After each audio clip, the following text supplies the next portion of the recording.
Baiklah, kita akan segera berpindah ke breakout room. Kepada tim teknis, kami persilakan untuk memulai proses pembagian roomnya. 2025 kategori mahasiswa.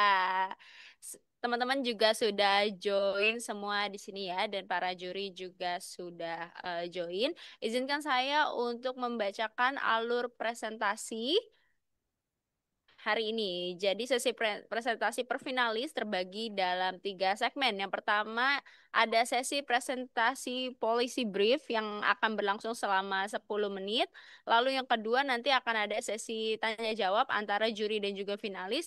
Dan yang ketiga nanti juri akan diberikan waktu selama 5 menit untuk sesi pengisian tabel penilaian. Setelah juri mengisi tabel penilaian baru nanti akan dilanjut ke peserta selanjutnya. Untuk sesi presentasinya sendiri paling lama itu selama 10 menit, diharapkan peserta juga dapat meringkas poin-poin utama saja dalam policy briefnya teman-teman. Seperti itu. Selanjutnya, pertanyaan nanti akan dibagi secara merata dan juga bergilir gitu ya kepada semua juri untuk mendapatkan kesempatan bertanya kepada setiap finalis. Moderator juga akan memandu giliran bertanya berdasarkan pola rotasi yang sudah ditentukan. Adapun pembagian giliran pengajuan pertanyaan untuk juri, untuk finalis 1 nanti ada Bapak Juan Kanggraman dan juga Bapak Israrudin. Untuk finalis 2 ada Bapak Israrudin dan juga Bapak Dr. Firean. Yang finalis ketiga akan ada Bapak Dr. Firean dan juga Bapak Juan. Finalis 4 ada Bapak Juan dan juga Bapak Israrudin. Finalis 5 akan ada Bapak Israrudin dan juga Bapak Dr. Firean. Dan finalis ke-6 ada Bapak Firean dan juga Bapak Juan. Adapun tata tertib selama presentasi dapat teman-teman lihat di layar gitu ya, di mana peserta wajib mengaktifkan kamera dan juga mikrofon ketika presentasi. Tidak diperkenankan untuk interupsi selama peserta lain mempresentasikan materi. Seluruh peserta juga diminta menjaga ketertiban dan tidak meninggalkan ruangan selama sesi berlangsung. Peserta juga harus memastikan perangkat koneksi internet dan audiovisual dalam kondisi baik ya. Lalu juga peserta wajib menjaga sikap profesional selama presentasi dan juga sesi tanya jawab. Peserta wajib menggunakan bahasa yang sopan, jelas, dan juga komunikatif. Lalu peserta juga dilarang untuk memberikan komentar negatif kepada tim lain selama acara berlangsung. Peserta juga wajib dalam kondisi mute selama sesi presentasi tim lain berlangsung. Dan juga peserta dilarang untuk memotong pembicaraan juri pada sesi tanya jawab. Adapun batas waktu yang ditentukan juga bersifat mutlak dan berlaku sama untuk seluruh peserta. Lalu, peserta yang melebihi batas waktu akan dihentikan otomatis oleh panitia. Panitia dan MC tidak akan menambah waktu bagi peserta yang melebihi batas waktu presentasi. Lalu untuk urutan presentasi, yang pertama dari finalis 1 yaitu dari tim Mas Alif Rizky dan juga Angga Christopher. Lalu yang kedua dari Kak Charmelia Nur Aini. Yang ketiga dari Kak Excel, Kak Zilda, dan juga Kak Ulkia. Yang keempat akan ada presentasi dari Kak Ika Dekrian Abi. Lalu yang kelima akan ada presentasi dari Kak Nisha Fitria. Dan yang terakhir keenam akan ada presentasi dari Kak Vina Ratna Dewi. Bagi finalis, mohon diperhatikan sebelum memulai presentasi kami menghimbau untuk memastikan koneksi internet yang stabil, kameranya aktif dan juga framingnya yang jelas ya, dan juga file presentasinya sudah siap untuk di-share screen dan juga mikrofon yang berfungsi dengan baik. Baik, tanpa berlama-lama kita akan mulai dari finalis pertama. Untuk finalis pertama dari Kak Alif Rizky Aulia dan Kak Angga Christopher Immanuel Lumban Tobing dari Universitas Sriwijaya dengan judul Policy Brief KP, Kambang Iwa Piezoelectric Energy, pemanfaatan piezoelektrik di Taman Kambang Iwak sebagai langkah awal transformasi energi bersih dan terbarukan di Provinsi Sumatera Selatan. Untuk Kak Alif dan juga Kak Angga, waktu dan layar dipersilakan selama 10 menit. Baik, izin memulai presentasi. Dengan hasrat jiwa berapi-api dan semangat 45 yang selalu membara di hati, kami, generasi muda penerus bangsa Indonesia, berpikir dan berinovasi untuk masa depan bangsa yang lebih baik lagi. Assalamualaikum warahmatullahi wabarakatuh. Salam, Om Swastiastu, Namo Buddhaya, Salam Kebajikan. Perkenalkan, saya Alif Rizky Aulia bersama rekan saya, Angga Christopel Immanuel Tobing. Kami dari Universitas Sriwijaya. Pada kali ini akan mempresentasikan policy brief kami dengan judul KP, Kambang Iwak Piezoelectric Energy, pemanfaatan piezoelektrik di Taman Kambang Iwak sebagai langkah awal transformasi energi bersih dan terbarukan di Provinsi Sumatera Selatan. Next. Policy brief ini dilatar belakangi oleh fenomena tingginya total emisi karbon global yang diakibatkan oleh dominasi penggunaan energi fosil seperti batu bara sebagai sumber pembangkit ketenaga listrikan, yang mana pada tahun 2024 total emisi karbon global mencapai angka 40,8 miliar ton karbon dan tercatat sebagai rekor tertinggi total emisi karbon global dalam sejarah berdasarkan Our World in Data 2025. Di Indonesia, total emisi karbon pada tahun 2022 itu mencapai angka 839,6 juta ton karbon, dengan dominasi tertinggi dari sektor energi mencapai angka 692 juta ton karbon. Tingginya angka ini mengakibatkan Indonesia menempati peringkat ketujuh sebagai negara dengan penyumbang emisi karbon tertinggi di dunia, serta tertinggi nomor satu di Asia Tenggara. Next. Menyikapi hal tersebut, Indonesia berkomitmen dalam perwujudan SDGs nomor 7 tentang energi bersih dan terjangkau, dengan salah satu targetnya yaitu menurunkan emisi karbon sebanyak 29-41% pada tahun 2030. Ini juga sejalan dengan berbagai perjanjian internasional seperti Perjanjian Paris tahun 2015 yang bertujuan untuk mengurangi pencemaran lingkungan yang mengakibatkan pemanasan global. Namun sayangnya, krisis ketenagalistrikan ini masih belum benar-benar diimbangi dengan strategi pemanfaatan sumber energi yang terbarukan, yang tepat dan jitu untuk mengurangi emisi karbon. Penggunaan energi fosil yang masih dominan saat ini menjadi masalah serius karena fosil merupakan sumber energi tak terbarukan, yang mana stok ketersediaannya tentu akan habis suatu waktu nanti jika terus-menerus dipergunakan. Sehingga dikhawatirkan akan berdampak pada tidak tercapainya target net zero emission tahun 2060. Maka dari itu, diperlukan langkah strategis untuk bertransformasi menggunakan energi bersih dan terbarukan agar dapat menekan peningkatan emisi karbon global. Next.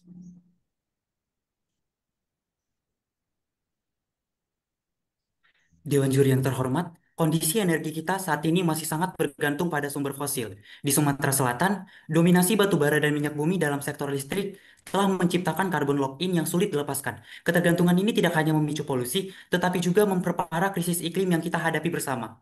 Data menunjukkan, secara global emisi CO2 telah mencapai 40,8 miliar ton pada tahun 2024.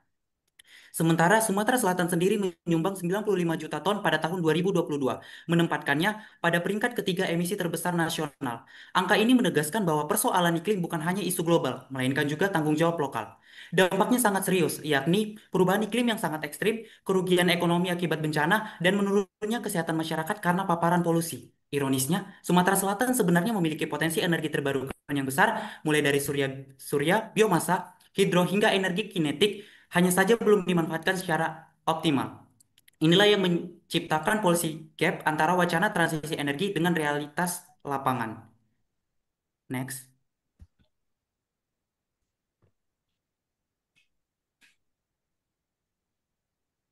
Dewan juri yang terhormat, jika situasi ini dibiarkan, target net zero emission 2060 akan sulit tercapai.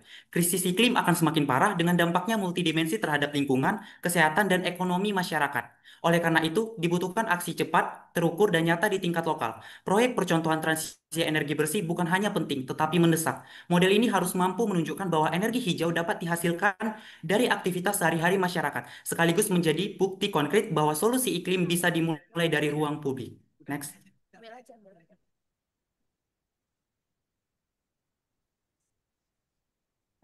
Dewan juri yang terhormat, sebagai jawaban atas urgensi tersebut, kami merekomendasikan KP, Kambang Iwak Piezoelectric Energy.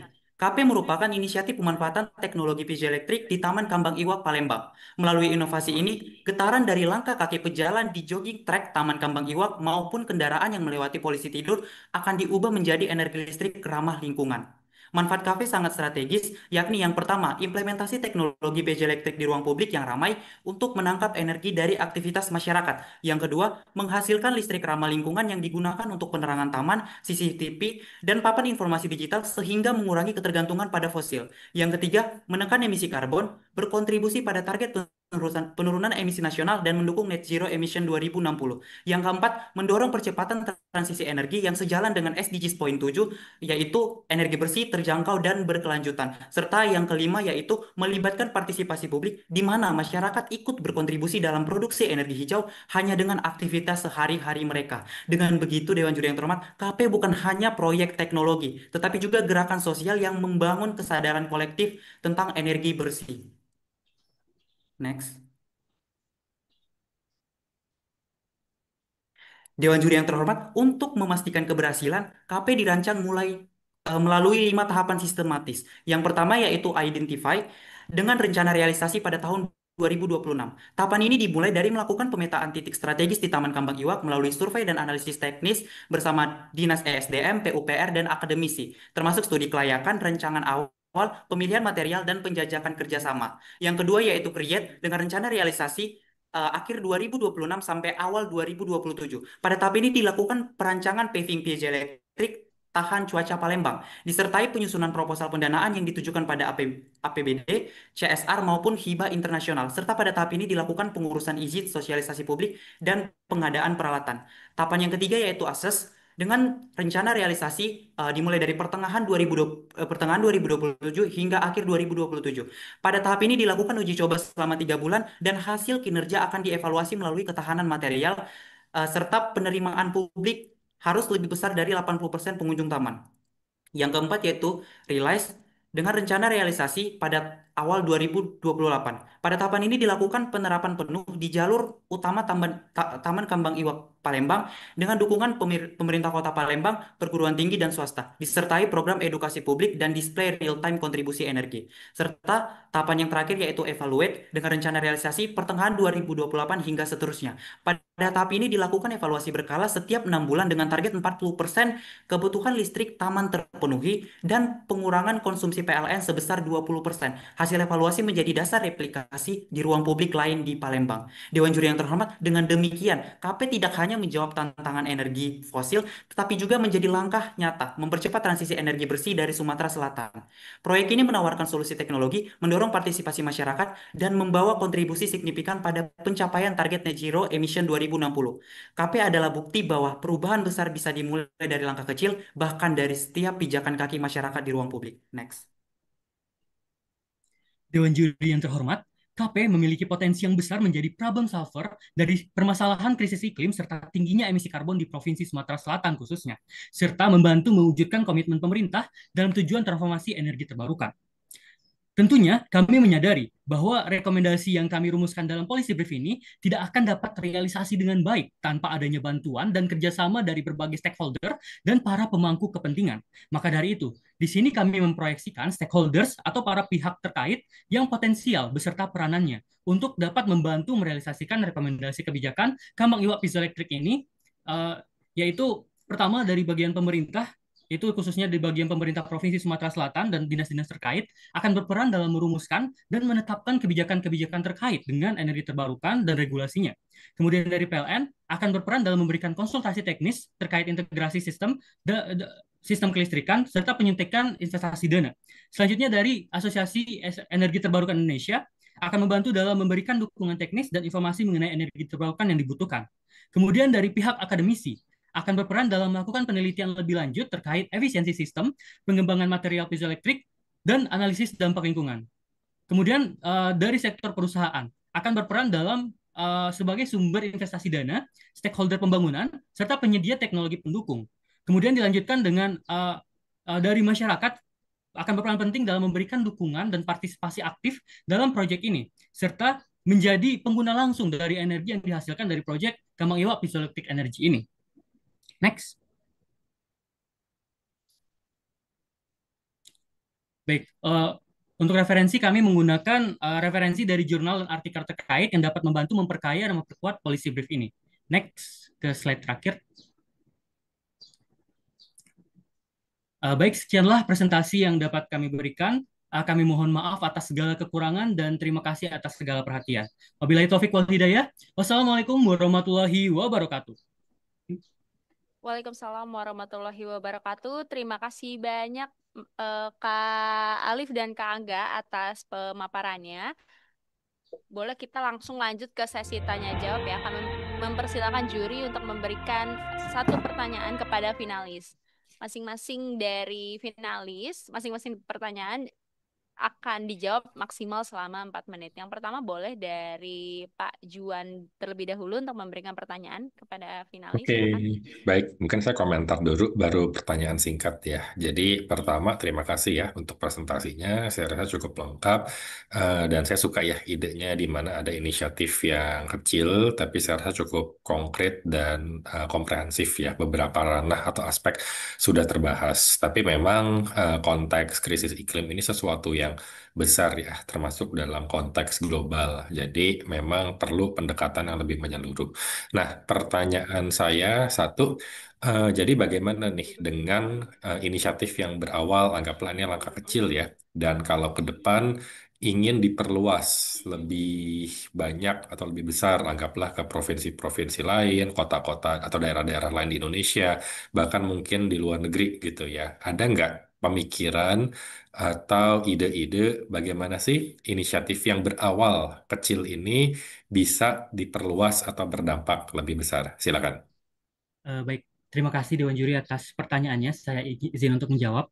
Tadi terkait pertanyaannya, bagaimana jika proyek ini nantinya ingin diperluas dalam skala yang lebih besar, baik itu di daerah lain ataupun di tingkat nasional ataupun di internasional. Ya, betul. Baik, jadi izin untuk menjawab. Jadi jawaban yang uh, dari kami sendiri adalah untuk nantinya memperluas proyek ini di sektor-sektor atau tingkat yang lebih tinggi, tentunya akan berdasarkan dari tahap evaluate yang telah kami laksanakan. Jadi setelah proyek ini sukses kita laksanakan di Provinsi Sumatera Selatan, khususnya di Kota Palembang, tentunya nanti ini akan bisa menjadi proyek percontohan di daerah-daerah lain.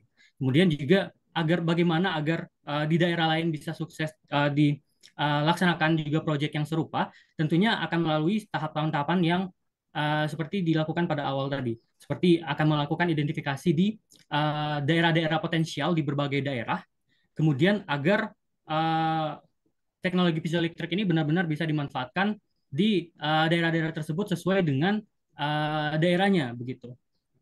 Kemudian selanjutnya mungkin bisa ditambahkan oleh rekan saya. Baik, Dewan Juri yang terhormat. Di sini kami juga menyediakan 3 strategi yang kami rasa dapat eh, diimplementasikan di daerah-daerah lain. Yang pertama yaitu mengenai standarisasi teknologi. Jadi, desain piezoelektrik akan kami buat secara modular, berbentuk paving block yang tahan cuaca sehingga mudah direplikasikan di berbagai ruang publik seperti jalur pedestrian, sekolah, stadion, atau acara Car Free Day. Tidak hanya di Palembang, tetapi juga ini nantinya akan dapat mudah diimplementasikan di kota-kota lain, bahkan di luar negeri. Yang kedua yaitu tentunya di sini kita membutuhkan kemitraan multi pihak. Jadi skalabilitas hanya mungkin jika pemerintah, swasta, akademisi, dan masyarakat bergerak bersama. Karena itu kami sejak awal menggandeng stakeholder seperti PLN, EBTKE, dan potensi CSR perusahaan. Skema pendanaan campuran ini juga membuat proyek bisa transfer ke provinsi atau bahkan negara lain dengan konteks serupa. Yang ketiga, Dewan Juri yang terhormat, efek demonstrasi dan edukasi. Jadi di sini kami menempatkan KP bukan hanya sebagai penyedia energi, tetapi sebagai living lab untuk meningkatkan kesadaran masyarakat terhadap energi terbarukan. Jika kesadaran publik tumbuh, maka dukungan politik dan sosial untuk replikasi akan lebih kuat. Jadi Dewan Juri yang terhormat, kami rasa dengan 3 strategi ini kami percaya bahwa KP ini bisa menjadi langkah awal kecil yang memicu perubahan besar bukan hanya di Palembang, tetapi juga di tingkat nasional bahkan internasional sebagai simbol bahwa transformasi energi bisa dimulai dari ruang publik yang sederhana. Terima kasih. Baik, terima kasih Kak Alif dan Kak Angga atas jawabannya. Selanjutnya kita akan ke juri berikutnya yaitu Bapak Israrudin. Silakan. Ya, terima kasih MC. Baik, untuk Angga dan Alif, sorry. Untuk Angga dan Alif, mungkin pertanyaan dari saya yang pertama itu adalah kan kalau kita bicara seperti yang disampaikan Pak Juan ya, bicara soal transisi energi ini sangat rumit ya, persoalan yang sangat kompleks gitu ya. Nah, salah satu kenapa kita apa ya masih sangat bertahan dengan batu bara ya karena mungkin supply dari segi supply itu sangat besar sekali. Dari segi jumlah supply dari energinya itu memang sangat besar gitu dan juga harga gitu ya per kWh-nya itu masih masih masih cukup rendah gitu. Nah, pertanyaan saya adalah secara bisnis model seperti apa harga dari kalau misalnya dihitung per kWh yang nanti akan dihasilkan energi yang dihasilkan dari proyek ini itu seperti apa gitu dan dibandingkan dengan mungkin energi konvensional batu bara itu seperti apa perbandingan bisnis modelnya. Kemudian yang kedua adalah kan tadi dimention ada banyak sekali stakeholder-stakeholder yang terlibat gitu ya. Dan ini kan sebuah inisiatif yang sangat berbeda gitu ya dengan inisiatif yang mungkin sudah berjalan gitu. Nah, bagaimana menurut kalian bagaimana cara meyakinkan stakeholder-stakeholder ini biar bisa mensupport inisiatif ini? Karena ibaratnya bicara dengan PLN itu kan nggak gampang ya. Itu akan sulit sekali. Mereka pasti sudah punya existing business yang akan apa ya yang akan sangat sulit sekali untuk di drive untuk sebuah inovasi yang baru yang belum tentu mungkin secara apa ya secara bisnis model itu akan match dengan existing bisnis mereka gitu. Mungkin itu dua pertanyaan dari saya. Yang pertama adalah secara bisnisnya, terus yang kedua adalah secara stakeholder apa convincingnya seperti apa. Terima kasih. Eh, Baik, terima kasih Dewan Juri yang terhormat. Eh, Baiklah, untuk pertanyaan pertama itu tadi mengenai soal bisnis model dan harga per kWh. Jadi memang kami menyadari secara kuantitas KP tidak bisa menyaingi energi konvensional yang murah karena skala besar. Dari perhitungan kami, produksi KP sekitar 540 kWh per tahun hingga jika dikonversikan ke rupiah nilainya memang tidak signifikan dibanding PLN. Tetapi bisnis model KP bukan berorientasi pada profit margin energi, melainkan pada nilai tambah strategis. Jadi yang dimana cost saving sebagian untuk operasional taman yaitu lampu, CCTV, papan digital dan lain-lain. Yang kedua itu ada fungsi edukasi publik dan juga di sini kami berfokus ke branding kota sebagai pionir energi bersih. Jadi perbandingannya bukan apple to apple dengan batu bara, tetapi lebih ke hybrid business model. Jadi ada energi plus nilai sosial, edukasi sekaligus mengenai dengan reputasi lingkungan. Jadi untuk pertanyaan kedua yaitu mengenai soal meyakinkan stakeholder besar seperti PLN.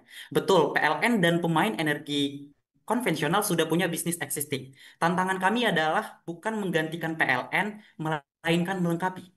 Karena itu strategi kami ada tiga. Yang pertama yaitu positioning sebagai proyek pilot edukasi. Jadi KP tidak mengganggu bisnis PLN, justru bisa jadi showcase bagi mereka dalam mendukung target net zero emission 2060. Yang kedua itu dari segi skema kolaborasi bukan kompetisi. Jadi misalnya PLN bisa terlibat dalam aspek teknis, integritasi sistem atau bahkan branding PLN Green Innovation. Nah, yang terakhir itu Dewan Juri yang terhormat membangun koalisi multi pihak. Jadi dengan menggandeng pemerintah daerah, EBTKE, CSR swasta maupun universitas, kami ciptakan social pressure yang mendorong PLN ikut serta bukan menolak. Jadi kuncinya adalah di sini kami seperti membuat narasi framing, KP bukan pesaing tapi komplementer. Jadi ia memberikan ruang bagi stakeholder besar untuk menunjukkan komitmen hijau karena mereka uh, komitmen hijau mereka tanpa kehilangan basis bisnis yang sudah ada. Mungkin dari saya segitu. Dewan Juri yang terhormat. Terima kasih Kak Angga.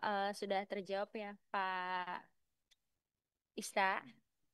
Oke, baik. Terima kasih. Selanjutnya kita akan lanjut ke sesi ke finalis berikutnya. Mohon maaf, ke finalis berikutnya yaitu dari Kak Charmelia Nuraini. Apakah sudah siap Kak Charmel? Boleh waktu dan layar dipersilakan selama 10 menit Kak Charmel. Sudah, tapi tidak bisa ini karena ada hostnya belum mempersilahkan. Oh, coba sebentar ya Kak. Oke. Assalamualaikum warahmatullahi wabarakatuh. Salam Om Swastiastu, Namo Buddhaya, salam kebajikan, salam keberagaman untuk kita semua. Perkenalkan, saya Karmen Raini dan saya dari Institut Prima Bangsa Cirebon, Jawa Barat. Di sini puisi brief saya berjudul Suara Lokal di Era Digital, Strategi Promosi Budaya sebagai Aktualisasi Bela Negara Anak Muda. Next. Seperti yang kita ketahui, Indonesia memiliki lebih dari 1.300 suku bangsa dan juga kekayaan budaya tak bendanya, mulai dari tarian, musik, bahasa, hingga kulinernya. Namun di era digitalisasi ini, yang lebih mendominasi adalah konten dari budaya asing, sehingga budaya lokal kita semakin terpinggirkan. Menurut data dari FG pada tahun 2024 mengatakan, 78,19% populasi Indonesia sudah terhubung dengan internet, dan generasi Z adalah generasi yang menyumbang paling banyak, dengan total 34,4% pengguna. Survei Populix pada tahun 2023 mengatakan 71 anak muda mengaku bahwa media sosial dapat menurunkan rasa nasionalisme mereka, dan 65% di antara mereka merasakan sendiri rasa penurunan cinta tanah air tersebut. Akibatnya, partisipasi anak muda dalam kegiatan budaya hanya 23%, dan jika dibiarkan ini akan berisiko terjadinya identitas budaya yang hilang, hilangnya warisan budaya, dan juga melemahnya semangat bela negara. Next. Kalau kita telusuri lebih dalam, ada 3 akar penyebab utama yang menjadi penurunannya minat anak muda terhadap budaya, di mana literasi budaya rendah di pendidikan dan juga kegiatan formal, sehingga partisipasi pemuda di aktivitas budaya hanya 23%, dan ini adalah angka yang cukup rendah untuk negara sekaya Indonesia. Yang kedua adalah paparan konten global yang masif. 78,19% sudah terhubung dengan internet, dan mayoritas dari mereka bisa menghabiskan waktu berjam-jam hanya untuk scrolling media sosial. Yang ketiga adalah ekosistem kreator yang lemah. Minimnya pelatihan produksi serta tidak adanya monetasi dan belum adanya wadah agresi untuk menemukan hasil karya ide-ide kreatif mereka. Selain dari akar penyebab di atas, ada beberapa faktor yang memperkuat situasi ini menjadi semakin parah, di mana dominasi algoritma dan juga tren global yang platform seperti TikTok, Instagram, YouTube seringkali didominasi oleh konten-konten global. Contoh kasus nyata adalah kebaya Korean Style pada tahun 2024 kemarin, di mana kebaya yang sejatinya memiliki makna historis dan filosofisnya sendiri, kini sudah dimodifikasi dengan estetika Korea, sehingga makna dan juga kebaya dari tersebut mengalami pergeseran makna. Yang kedua adalah kurangnya insentif dan juga panggung. Event budaya yang melibatkan anak muda jarang sekali digelar, dan jika pun ada, itu akan rumit pada pendanaan dan juga perizinan. Serta yang terakhir adalah fragmentasi komunitas. Banyak komunitas di Indonesia yang bergerak secara individu dikarenakan belum adanya wadah yang menaungi hasil karya kolaborasi mereka. Jika terus dibiarkan, dampak yang ditimbulkan adalah identitas dan juga kebanggaan kita melemah, serta pelaku budaya menurun, di mana pelaku generasi tua itu masih memegang teguh hal-hal berbau tradisional, sedangkan generasi muda sudah tidak ada, dan mengakibatkan kerugian dalam ekonomi budaya, baik dari sektor pariwisata dan juga industri kreatif. Next. Dari permasalahan tadi, saya merekomendasikan 3 rekomendasi kebijakan. Yang pertama adalah penguatan komunitas kreator muda, di mana kita dapat membentuk jejaring komunitas kreator muda lintas daerah untuk memproduksi dan juga membagikan konten dengan memfasilitasi ruang daring sebagai ruang kolaborasi mereka. Tentu saja kelebihannya, kita dapat memperluas jangkauan promosi budaya dan dapat memfasilitasi ruang kolaborasi kreatif antar generasi muda. Namun, sangat sulit untuk mempertahankan komitmen anggota komunitas dalam jangka waktu yang cukup panjang. Next. Yang kedua adalah pelatihan literasi budaya dan digital storytelling. Kita bisa melakukan workshop atau bimbingan teknis bagi pelajar, mahasiswa, dan juga komunitas kreatif dengan materi tentang kebudayaan lokal, teknik bercerita digital, fotografi, videografi, dan juga bagaimana sih cara mendistribusikan konten di media sosial. Lalu kelebihannya dari program ini adalah kita dapat meningkatkan pemahaman generasi muda terhadap budaya lokal, serta dapat mengasah keterampilan digital kreatif yang relevan dengan industri yang saat ini. Dan kekurangannya, kita butuh pelatih atau instruktur yang kompeten baik di bidang budaya maupun di bidang teknologi. Next. Yang terakhir adalah Festival Budaya Nasional. Ini adalah event tahunan dengan puncak dan menampilkan karya kreator muda secara virtual, yang dimana pemenang di tingkat daerah akan mendapatkan promosi di platform nasional serta dukungan pengembangan karya. Dan ini bisa menjadi ajang apresiasi serta motivasi bagi kreator muda, serta kita dapat memperkuat branding budaya Indonesia di ranah digitalisasi. Namun kekurangannya, karena ini adalah event skala nasional, jadi kita membutuhkan biaya serta waktu yang cukup besar. Next. Untuk rekomendasi berjalan dengan lancar, saya memiliki tahapan implementasi dan saya mencantumkan SMART, di mana rekomendasi pertama butuh 50 komunitas kreator budaya di 20 kota besar dengan minimal 200 konten budaya lokal diunggah setiap bulannya, dan kita bisa berkolaborasi dengan Pemda, Dinas Kebudayaan, dan juga platform digital demi menghidupkan ekosistem kreator lokal dan meningkatkan exposure budaya. Di sini kita berjalan di kuartal pertama selama 3 bulan, dan untuk rekomendasi kedua, kita membutuhkan 100 sekolah atau kampus dan 50 komunitas pemuda untuk ikut pelatihan hybrid, serta 80% di antara mereka menghasilkan minimal satu konten digital budaya, dan kita bisa berkolaborasi dengan Kemendikbudristek, influencer edukasi, dan juga kreator senior, demi meningkatkan kompetisi kreator budaya dan berjalan selama 8 bulan. Untuk rekomendasi ketiga, Festival Budaya Digital Nasional ini adalah event tahunan dan membutuhkan 10.000 pengunjung offline dan 1 juta penonton online dengan dukungan sponsorship dari BUMN, swasta, dan juga kementerian demi meningkatkan kebanggaan nasional dan juga engagement publik. Karena ini adalah event dan puncak, ini berada selama 12 bulan di kuartal 4. Next. Banyak pihak yang akan terlibat, di mana di rekomendasi pertama saya membutuhkan Kemendikbudristek untuk koordinasi, Pemda untuk fasilitasi, komunitas seni dan kreator muda untuk memproduksi konten, influencer lokal untuk promosi di media sosial. Dan rekomendasi kedua, saya membutuhkan Kemendikbudristek untuk membuat modul dan juga menjadi narasumber, serta Kemenkominfo untuk dukungan platform di digital, sekolah atau kampus pastinya untuk merekrutmen peserta, komunitas kreatif untuk mentoring dan juga review hasil karya, serta di rekomendasi terakhir, saya membutuhkan Kemenseknek dan juga Presiden Republik Indonesia untuk pembukaan dan juga dukungan kampanye secara nasional, Kemenkominfo untuk promosi dan juga live streaming, Pemda untuk mengirimkan delegasi daerah, media partner, dan influencer nasional untuk promosi serta liputan, dan yang terakhir adalah komunitas kreator muda untuk mengisi acara dan juga pameran karya. Next. Ini adalah referensi yang saya cantumkan. Next. Jadi di dokumentasi ini, di foto pertama adalah foto kebaya asli, dan di foto kedua, keempat, dan kelima adalah kebaya yang sudah dimodifikasi dengan estetika Korea. Di foto keenam adalah foto dari Bapak Hoki Situngkir, beliau dijuluki sebagai kompleksitas Indonesia, dan beliau adalah sang pegiat budaya, dan foto ke-7, 9, dan 10 adalah bukti bahwa Gen Z mengalami penurunan dengan budaya Indonesia. Dan di foto ke-3 dan ke-8, sebenarnya Indonesia sudah memiliki platform khusus untuk kebudayaan, namun di situ belum adanya wadah dan juga naungan untuk menaungi hasil ide karya mereka. Next. Sebelum saya tutup, izinkan saya untuk membaca satu quotes. Menjaga budaya bukan berarti menolak perubahan, tapi memastikan akar kita tetap kuat saat ranting tumbuh ke langit. Dari Anindya Putri, sang pegiat budaya. Terima kasih, mohon maaf apabila ada kekurangan. Wassalamualaikum warahmatullahi wabarakatuh. Waalaikumsalam warahmatullahi wabarakatuh. Terima kasih kepada Kak Karmelia Nur Aini atas pemaparannya. Baik, kita lanjut ke sesi tanya jawab bersama dengan juri. Yang pertama, kami mempersilahkan Bapak Israrudin untuk memberikan satu pertanyaan kepada finalis. Yang kedua, boleh silakan Bapak. Terima kasih.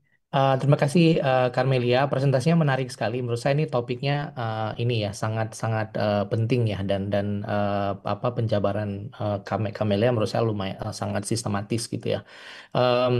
Mungkin saya nanyanya lebih ke ini ya, berdasarkan yang sudah dipikirkan dan sudah apa ya disampaikan tadi, ada nggak kira-kira apa dampak yang mungkin dampak yang tidak baik gitu ya, ataupun unintended consequences lah ibaratnya, konsekuensi yang tidak diharapkan yang mungkin muncul dengan adanya penerapan program yang Karmelia sampaikan ini gitu. Kira-kira apa ya kalaupun ada gitu, dan ya mungkin kita juga harus memitigasi hal-hal yang tidak terpikirkan gitu ya. Kira-kira apa itu yang Karmelia bisa sampaikan? Terima kasih. Baik, terima kasih Bapak Israrudin atas pertanyaannya. Izinkan saya menjawab. Setiap kebijakan dan program pasti punya potensi dampak dan yang tidak diinginkan. Contohnya yang pertama dari sisi teori kebijakan publik. Ada istilah united consequence, yaitu efek samping dari munculnya meskipun niat awal yang baik. Misalnya ketika kita membuat platform agregasi budaya, bisa saja hanya daerah tertentu yang lebih dominan, dikarenakan punya akses teknologi yang lebih besar, akibatnya daerah terpencil merasa kurang terwakili. Dan yang kedua ada dari pengalaman kerja. Seringkali saat festival budaya atau lomba, konten diadakan, anak muda itu lebih fokus mengejar viral daripada menjaga si otensitas budaya tersebut. Ini berisiko melahirkan konten yang populer tapi dangkal, tidak ada apa namanya hasil karya dari budaya tersebut. Dan yang ketiga adalah dari sisi data, menurut yang tadi sudah saya sampaikan, Survei Populis 2023 itu menunjukkan 71% anak muda menilai media sosial dapat menurunkan nasionalisme. Dan artinya, kalau kita salah mengelola konten budaya, ada kemungkinan justru memperkuat tren ini hanya menjadi hiburan semata tanpa adanya nilai nasionalisme. Jadi, konsekuensi yang tidak diinginkan bisa berupa ketimpangan representasi dan juga hilangnya kedalaman budaya hingga makin terkikisnya rasa nasionalisme anak muda. Tapi menurut saya ini bisa diatasi dengan kurasi yang ketat, pelibatan komunitas lokal dan juga monitoring rutin supaya tujuan utama kita tetap terjaga. Terima kasih. Baik, terima kasih Kak Carmelia atas jawabannya. Kita lanjut ke juri selanjutnya, yaitu Bapak Dr. Firian Suprapto. Dipersilakan. Tes, oke.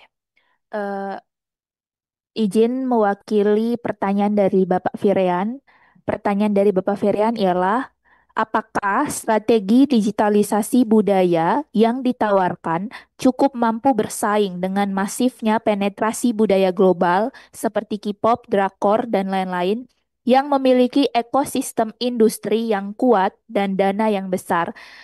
Bagaimana memastikan program ini tidak sekedar seremonial tetapi berkelanjutan dan berdampak nyata? Silakan. Baik, terima kasih atas pertanyaannya. Menurut saya, strategi digitalisasi budaya memang punya tantangan yang sangat besar, tapi juga justru ini bisa menjadi pintu masuknya yang paling relevan untuk bersaing dengan derasnya penetrasi budaya-budaya global. Pertama, secara teori dari cultural, budaya itu akan bertahan kalau mampu beradaptasi dengan medium zaman. Generasi Z dan juga generasi Alpha itu mengkonsumsi medium konten lewat digital, maka kalau budaya tidak masuk ke sana, otomatis mereka akan kalah saing. Karena itu, digitalisasi dari strategi menjadi utama agar budaya lokal hadir di ruang yang sama dengan budaya global. Yang kedua adalah dari pengalaman lapangan kerja. Misalnya, festival-festival yang disiarkan lewat TikTok atau YouTube punya engagement yang jauh lebih besar dibanding yang hanya digelar secara offline. Seperti Festival Pacu Jalur di Riau. Saat diviralkan lewat konten kreator lokal, justru makin dikenal luas. Ini bukti bahwa digitalisasi bukan sekadar dokumen biasa, tapi alat untuk memperluas audiens. Dan yang terakhir adalah dari sisi data, menurut FG 2024, itu 34,4% sudah terhubung dengan internet dan itu adalah Gen Z yang paling mendominasi. Jadi mereka bisa menghabiskan waktu 6-8 jam sehari di media sosial. Dan kalau konten budaya hadir secara konsisten dengan format kreatif, peluang yang untuk bersaing dengan budaya asing tetap terbuka. Bahkan dari UNESCO 2021 pernah mencatat komunitas kreatif yang masuk ke ranah digital punya tingkat keberlanjutan 60% lebih tinggi. Jadi, memang persaingan dengan budaya global barat, tapi dengan strategi digitalisasi yang kreatif, kurasi yang tepat, dan juga konsistensi budaya, kita bisa relevan sekaligus kompetitif di ruang digital. Terima kasih. Baik, terima kasih Kak Carmelia atas pemaparannya. Luar biasa sekali ya. Kita akan lanjut ke finalis berikutnya, yaitu finalis ketiga dari Kak Excel, Kak Zelda, dan Kak Ulkia. Apakah sudah ada di ruang Zoom ini? Baik, sepertinya Kak Excel, Kak Zelda, dan Kak Ulkia belum bisa join karena ada kendala teknis. Nantinya boleh dari finalis 3 akan melakukan pemaparan di akhir setelah semua peserta selesai pemaparan. Kita lanjut ke finalis keempat kalau begitu. Dari Kak Ika Dekrian Abi, apakah ada di sini? Oh iya, untuk Dewan Juri, karena tadi finalis ketiga belum bisa join, jadi kita lanjut ke finalis keempat terlebih dahulu ya. Mohon disesuaikan di rubrik penilaiannya. Terima kasih. Boleh silakan Kak Ikadek. Waktu dan layarnya persilakan. Assalamualaikum warahmatullahi wabarakatuh. Salam, Om Swastiastu, Namo Buddhaya, salam kebajikan untuk kita semua. Selamat pagi Dewan Juri. Indonesia mengalami peningkatan krisis iklim yang semakin masif. Berdasarkan data IPCC diproyeksi pada tahun 2100, pemanasan global akan kembali ke 1,5 derajat Celcius. Jika ini dibiarkan akan memberikan terkait dengan peristiwa cuaca ekstrem di Indonesia. Untuk itu, saya merekomendasikan polisi brief dengan judul MWAX, metode mangrove rehabilitation dengan drone berbasis thermosensing untuk mengatasi krisis iklim di Indonesia. Dengan saya, IKD Rian Abipurna dari Universitas Gajah Mada dan berasal dari Bali. Next. Adapun akar masalah dari krisis iklim yang terjadi di Indonesia disebabkan oleh beberapa faktor. Salah satunya yaitu berkurangnya mangrove. Menurut Deputi Pengendalian Pencemaran dan Kerusakan Lingkungan PPKL KLH BPLH tahun 2025 dijelaskan bahwa ada sekitar 19.501 hektar mangrove yang hilang karena konversi lahan dan juga akibat tekanan aktivitas manusia.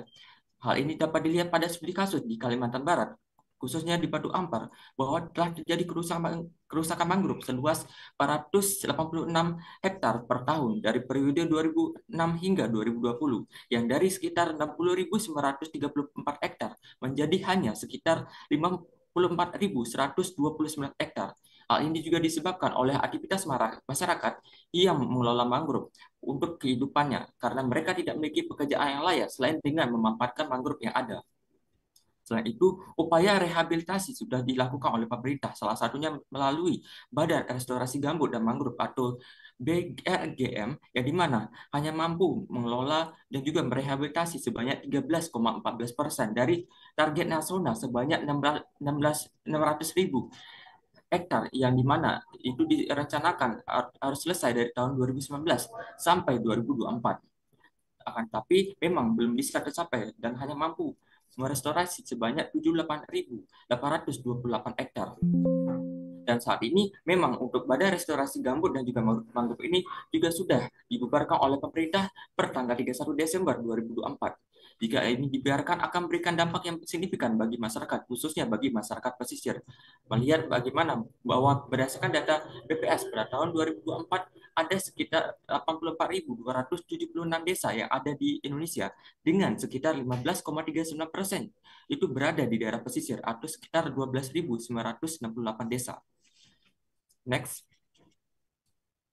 Untuk itu, saya merekomendasikan kebijakan yaitu dengan judul MWORKS, Metode Ecological Mangrove Rehabilitation untuk mengatasi krisis iklim yang ada di Indonesia. Dalam hal ini, itu menggunakan drone membawa bola tanam mangrove berisi bibit yang dibalut dengan limbah sekam padi, media tanam, nutrisi, dan juga mikroorganisme prebiotik yang dilengkapi dengan citra satelit multispektral untuk mendeteksi perubahan ekosistem mangrove secara langsung. Hal ini dapat dilakukan dengan melakukan drone mapping, kemudian dilakukan analisis yang dilanjutkan dengan penentuan dari peta yang bisa menentukan jenis mangrove apa yang bisa ditanam pada daerah tersebut. Hal ini juga dapat menentukan dan juga bisa melakukan efisiensi dengan melakukan penanaman yang dibantu dengan drone supaya bisa mempermudah dan juga mempercepat proses rehabilitasi pada di daerah pesisir.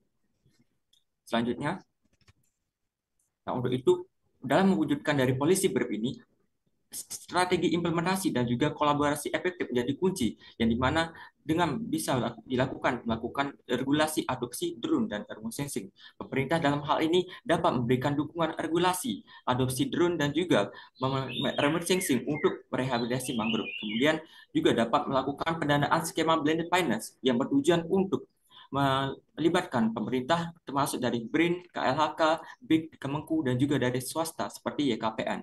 Kemudian juga dapat memanfaatkan dari dana karbon biru dari rehabilitasi mangrove yang sudah dilakukan. Hal ini juga dapat melibatkan dari masyarakat pesisir, khususnya bagi khusus pemuda lokal yang juga dapat berperan penting dalam salah satu aktualisasi dari bela negara dan bertujuan salah satunya dari proaktif, berdaya, dan juga kontributif. Hal ini juga dapat berperan penting dalam pewujudan dari SDGs nomor 8 tentang decent work dan economic growth atau pekerjaan layak dan juga pertumbuhan ekonomi, dan sekaligus untuk mewujudkan SDGs nomor 13 tentang climate action atau perubahan iklim. Selain itu, untuk mewujudkan ini juga perlu pendampingan dan juga pelatihan yang dimana bekerja sama dengan Direktorat Udaraan dan juga Pengoperasian Pesawat Udara atau DKPPU melalui sistem Remote Pilot Certificate. Next. Untuk itu, adapun analisis SMART dari MWORK ini itu bertujuan untuk menjaga keberlanjutan kehidupan dan juga mata pencarian dari masyarakat pesisir. Untuk itu, adapun yang pertama itu spesifik bertujuan untuk adopsi teknologi drone dan remote sensing dalam rehabilitasi mangrove. Kemudian measurable minimal terbitnya satu regulasi yang mendukung dan juga pemberian insentif fiskal bagi masyarakat yang terlibat dalam pelestarian mangrove selama 6 bulan. Kemudian AJI People ini bertujuan agar ada sinergi antara lembaga pemerintah yang sudah memiliki wewenang dalam lingkungan dan teknologi yang sudah saya sebutkan tadi, yaitu dari BRIN, BIK, YKPN, dan juga dari DKPPU. Kemudian yang paling penting adalah reliable untuk mengatasi krisis iklim dan juga bertujuan untuk menjaga kehidupan dan juga mata pencarian dari masyarakat pesisir. Dan kemudian time bond ini juga dapat di mana regulasi dan juga diharapkan dapat terbit dalam 6 bulan dan juga pelatihan dan juga pendampingan dari MWOC ini dapat selesai dalam waktu 8 bulan. Next. Nah, berikut adalah dokumentasi dari metode ecological mangrove rehabilitation dengan drone Mohon maaf dari Kak daerah Kadek atau wilayah seperti yang ingin terputus. ditanami mangrove. Kemudian dilanjutkan dengan penanaman dengan dibantu oleh drone supaya mempercepat dari proses penanaman dan rehabilitasi mangrove khususnya di daerah pesisir. Dan harapannya dengan adanya polisi BRIP ini bertujuan untuk menjaga keberlanjutan kehidupan dan ekonomi dari masyarakat pesisir. Sekian yang dapat saya sampaikan. Terima kasih. Baik, terima kasih Kak Kadek atas pemaparannya yang luar biasa sekali. Kita akan lanjut ke sesi tanya jawab bersama Pak Pak Juan. Ya. Boleh Pak Juan dipersilakan. Oke, langsung saja ya. Seperti biasa, saya komentar dulu dan ada satu pertanyaan singkat ya dari saya untuk finalis 4. Terima kasih ya untuk penjelasannya, gitu sedikit konteks. Saya cukup mendalami ranah teknologi ya, termasuk drone, video analytics, remote sensing dan sebagainya. Dan kemudian juga untuk mangrove, saya beberapa kali terlibat baik dari sisi sosial, ekonomi, dan lingkungan. Nah, pertanyaan saya agak lebih mendasar ya di sisi teknologinya. Ini kan drone sebetulnya teknologi yang sudah cukup lama ada sebetulnya. Dan memang perkembangan juga cukup pesat, terutama ketika banyak perkembangan mengenai kecerdasan buatan yang nantinya berdampak mengenai video analytics, remote sensing, dan sebagainya. Nah, pertanyaan saya adalah bagaimana sih pandangan ya dari tim mengenai pengembangan drone ke depan? Sebab saya rasa ini banyak perkembangan yang cukup seru ya dalam 1-2 tahun belakangan ini. Silakan tanggapannya. Baik, terima kasih atas pertanyaannya. Mengenai terkait dengan perkembangan ke depan, terkait dengan AI dan juga terkait dengan teknologi ke depan yang belum tentu akan tentu ya dengan perkembangan semakin masif, tentu saya rasa teknologi drone ini masih relevan dan juga dapat berperan penting dalam menjaga dan juga mempercepat dari proses rehabilitasi mangrove, karena dengan adanya teknologi ini tentu bisa membantu dalam memproses dan juga mempercepat dari rehabilitasi. Dengan tentu dengan kita bisa mengadopsi dari teknologi yang sudah ada dengan bantuan AI itu juga dapat membantu.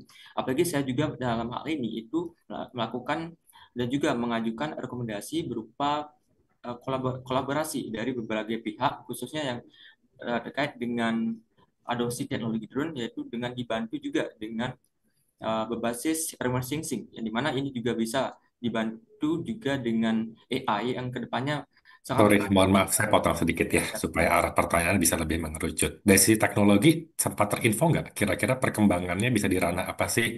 Apakah itu akurasi, cara deteksi, dan sebagainya, terkait kaitan AI dengan remote sensing? Ada tanggapan nggak? baik. Terkait dengan remote sensing itu sendiri, memang ada hal ini memanfaatkan dari proses mapping yang digunakan dalam hal ini ditempatkan pada drone, yang hal ini bertujuan untuk memetakan sekaligus menyesuaikan jenis mangrove yang ditanam pada daerah atau wilayah yang ada pada daerah pesisir, karena tidak semua wilayah di daerah pesisir itu memiliki sistem atau struktur tanah yang sama. Untuk itu, dengan melakukan mapping ini dapat mempercepat dan juga sekaligus menyesuaikan jenis mangrove yang ditanam, sehingga kegagalan atas penanam mangrove ini bisa dikurangi. Daripada hal yang sudah dilakukan saat ini, pemerintah sudah melakukan penanaman secara konvensional, memang belum bisa mencapai target dari capaian nasional dari tahun 2010 sampai 2024 pun belum bisa terpenuhi dengan baik. Apalagi hal ini juga dapat dilakukan dengan melibatkan masyarakat pesisir, yang dimana pada salah satu studi kasus yang sudah saya sebutkan tadi di Batu Ampar, mereka tidak memiliki pekerjaan yang lain selain dengan memanfaatkan mangrove. itu dengan melibatkan masyarakat yang untuk terlibat aktif dalam rehabilitasi ini dan juga melibatkan mereka dalam collaboration management dalam perdagangan karbon dari aset mangrove ini juga dapat berperan penting dalam menunjang ekonomi dan juga dari kehidupan mereka di kehidupan ataupun di sebagai masyarakat pesisir. Oke, cukup dari saya. Terima kasih. Baik, terima kasih Pak Juan atas pertanyaannya dan terima kasih kepada Kak Kadek atas jawabannya. Selanjutnya kita ke juri yang kedua yaitu Bapak Israrudin, dipersilakan. Ya, terima kasih.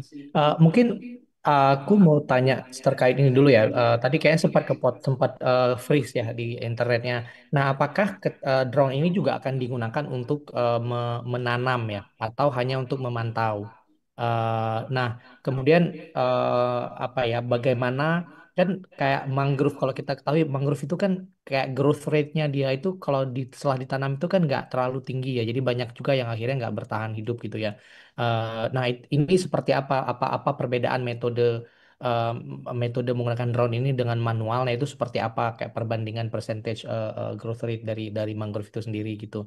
Kemudian yang kedua adalah terkait dari sisi financialnya ya, meskipun kan tadi disebutkan ada mekanisme blended finance gitu ya. Nah, ini seperti apa apa ya kayak aspek keuntungan finansial untuk dan insentif investment bagi private sector untuk dia invest di dalam project ini itu seperti apa?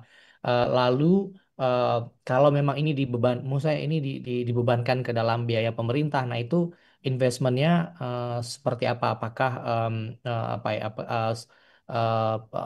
equipmentnya itu apakah harganya itu bisa sesuai dengan mungkin dampak yang dihasilkan kepada masyarakat gitu? Karena kan teknologi drone ini apa ya masih lumayan mahal ya kalau misalnya terutama kalau misalnya didistribusikan ke dalam scale yang lebih luas gitu. Mungkin itu sih.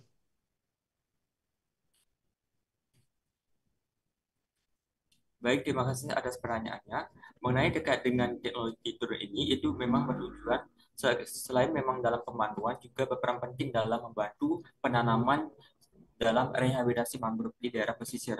Karena dalam hal ini penerapan dari teknologi ini juga dapat berperan penting itu dengan adopsi teknologi yang berperan di mana hal ini dapat dilakukan dengan kerjasama dari BRIN, BIG, YKPN, dan juga DKPPU yang dalam hal ini itu mempermudah dan sekaligus dalam pengembangan teknologi drone ini. Kemudian dalam hal insentif itu memang hal ini dapat dikembangkan apalagi mengingat bahwa jumlah dari karbon yang bisa diperdagangkan dalam hal ini dalam mangrove itu juga sangat besar. Hal ini dapat dikutip pada bursa karbon atau IDX per tanggal 26 September 2023 sampai 3 Januari 2025, jumlah volume perdagangan karbon yang ada di Indonesia itu mencapai 1.040 juta ton karbon dioksida yang dimana memiliki nilai pasar 55,2 miliar rupiah. Dan jika hal ini bisa diterapkan dan juga di mana mangrove itu berdasarkan data KLHK dapat menyerap karbon 3 sampai 5 kali lipat lebih banyak daripada hutan yang ada di daratan. Hal ini dapat peran penting untuk bisa memberikan insentif sekaligus dalam pengembangan dari drone ini. Sehingga selain dengan melibatkan dari pihak-pihak terkait dalam blended finance, hal ini juga dapat di penambahan berupa insentif dari hasil perdagangan karbon dalam rehabilitasi mangrove yang sudah ada sehingga hal ini dapat berperan penting dalam melanjutkan dan juga regulasi ini dapat berkelanjutan ke depannya dan sehingga ditargetkan pada tahun 2060 itu juga dapat berperan penting dalam mencapai net zero emission dan juga hal ini juga sejalan dengan tujuan pemerintah untuk merehabilitasi mangrove secara cepat dan tepat dan juga dapat membantu bagi kelanjutan dan juga kehidupan dari masyarakat pesisir. Mungkin itu yang dapat saya sampaikan. Terima kasih. Baik, terima kasih Kak Kadek atas jawabannya. Semoga tadi dan juri juga pertanyaannya sudah terjawab ya. Selanjutnya kita lanjut ke peserta yang kelima, yaitu dari Kak Nesya Fitria Avelina. apakah sudah hadir di Ya, ini mohon Zoom? maaf sebelum ke finalis, saya permisi ganti Oh, device dulu ya sebentar, 1-2 menit mohon maaf. aja. Terima kasih ya. Baik, silakan Kak John. Baik, untuk Kak Nisha, apakah sudah ada di Zoom? Sudah, Kak. Baik, silakan Kak untuk memulai waktu dan layar dipersilakan selama 10 menit. Baik, Oh, mohon maaf Kak Nisha, kita tunggu Pak Juan untuk join sebentar ya, sedang mengganti device. baik, Kak. Baik, mohon ditunggu. Baik Pak Juan, apakah sudah bisa kembali lagi? Oke, saya sudah kembali. Terima kasih. Oke, baik. Kita mulai ke finalis berikutnya ya Pak, kalau begitu. Oke, baik. Oke, baik. Dari Kak Nisha, waktu dan layar dipersilakan. Baik, Assalamualaikum warahmatullahi wabarakatuh. Perkenalkan, saya Nesya Fitria Felina dari Universitas Islam Blitar, Jawa Timur. Pada kesempatan ini, saya akan mempresentasikan polisi brief saya yang berjudul Pemuda Homo dan Pancasila YOLO, Mencari Keseimbangan di Era Digital. Kenapa tema tentang Pemuda Homo dan Pancasila YOLO penting kita bahas? Karena terdapat fenomena yang perlu kita antisipasi. Yang pertama, krisis identitas pemuda akibat dominasi budaya digital dan fenomena fear of missing out, atau yang seringkali kita sebut sebagai FOMO. Yang kedua, next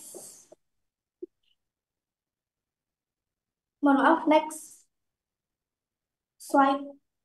Yang kedua, penurunan rasa nasionalisme. Berdasarkan survei Populix 2023, next slide yang kedua untuk panitia. Slide sebelumnya.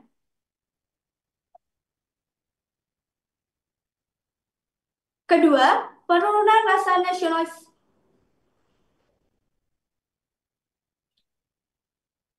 Mohon maaf untuk Kak Panitia. Ya, benar. Slide yang kedua. Yang kedua, penurunan rasa nasionalisme berdasarkan survei Populix 2023, 65 responden muda mengalami penurunan rasa nasionalisme dan 71% menyalahkan media sosial sebagai penyebabnya. Yang ketiga, menurunnya partisipasi kebangsaan dan meningkatnya individualisme, termasuk di Kota Blitar. Terdapat 4 tantangan, yaitu yang pertama, tantangan utama rendahnya pemahaman dan praktik nilai Pancasila. Yang kedua, budaya digital instan menggeser orientasi kolektif menjadi individualisme yang ekstrim. Yang ketiga, tidak ada program pembinaan konten digital bernuansa Pancasila. Yang keempat, pendidikan kewarganegaraan digital berbasis Pancasila belum terintegrasi di pendidikan formal dan non-formal. Next slide. Analisis masalah pada policy brief ini. Faktor penyebabnya yaitu algoritma. Sebelumnya, mohon maaf. Faktor penyebab algoritma media sosial memprioritaskan konten yang viral dan menggeser nilai kebangsaan. Dampaknya, yang pertama, pemuda melek digital tapi miskin nilai kebangsaan. Yang kedua, melemahnya koherensi sosial dan gotong royong. Yang ketiga, resiko hilangnya competitive advantage bangsa di era global. Selanjutnya, kondisi lokal. Dari data, percepatan digitalisasi di Kota Blitar menunjukkan 74,59% penetrasi internet 2020. Data ini menunjukkan memperkuat urgensi adaptasi program berbasis teknologi. Selanjutnya, kesenjangan kebijakan.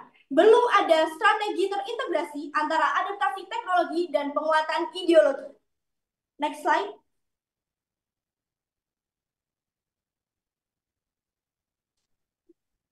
Policy brief ini terdapat 4 rekomendasi kebijakan. Yang pertama, Pancasila Content Creator Academy. Kegiatannya yaitu pelatihan konten kreator bernuansa Pancasila yang berbentuk storytelling, teknik, produksi, dan engagement. Dengan target 500 konten berkualitas dan 2 juta viewers di tahun pertama. Yang kedua, Pancasila YOLO Challenge.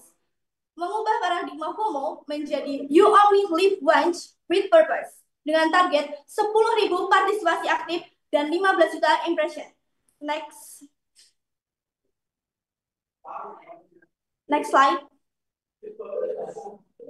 Untuk rekomendasi ketiga yaitu Pancasila Influencer Network dengan jaringan 100 influencer muda yang akan kita jadikan sebagai duta nilai Pancasila digital. Yang kedua, mohon maaf, dengan target 5 juta pengikut dalam 18 bulan. Yang keempat, integrasi kurikulum digital citizenship berbasis Pancasila. Modul pembelajaran Pancasila dan media sosial untuk sekolah dan universitas. Target terimplementasi di 100 institut pendidikan dalam 3 tahun. Next slide. Next. Sasaran pertama policy brief ini.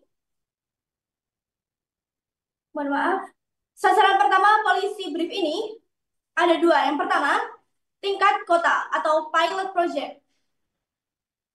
Kita harus melibatkan pemerintah Kota Blitar untuk mengambil keputusan strategis dan dukungan anggaran daerah sekaligus integrasi program dan RPJMD atau RKPB. Yang kedua, Dinas Pendidikan Kota Blitar. Implementasi kurikulum digital citizenship berbasis Pancasila di sekolah-sekolah menengah. Yang ketiga, Dinas Pemuda dan Olahraga Kota Blitar. Berperan dalam fasilitasi pelatihan kreator konten dan koordinasi kampanye Pancasila YOLO. Yang keempat, organisasi kepemudaan dan komunitas kreatif lokal. Berperan dalam pelaku utama produksi konten dan kampanye digital.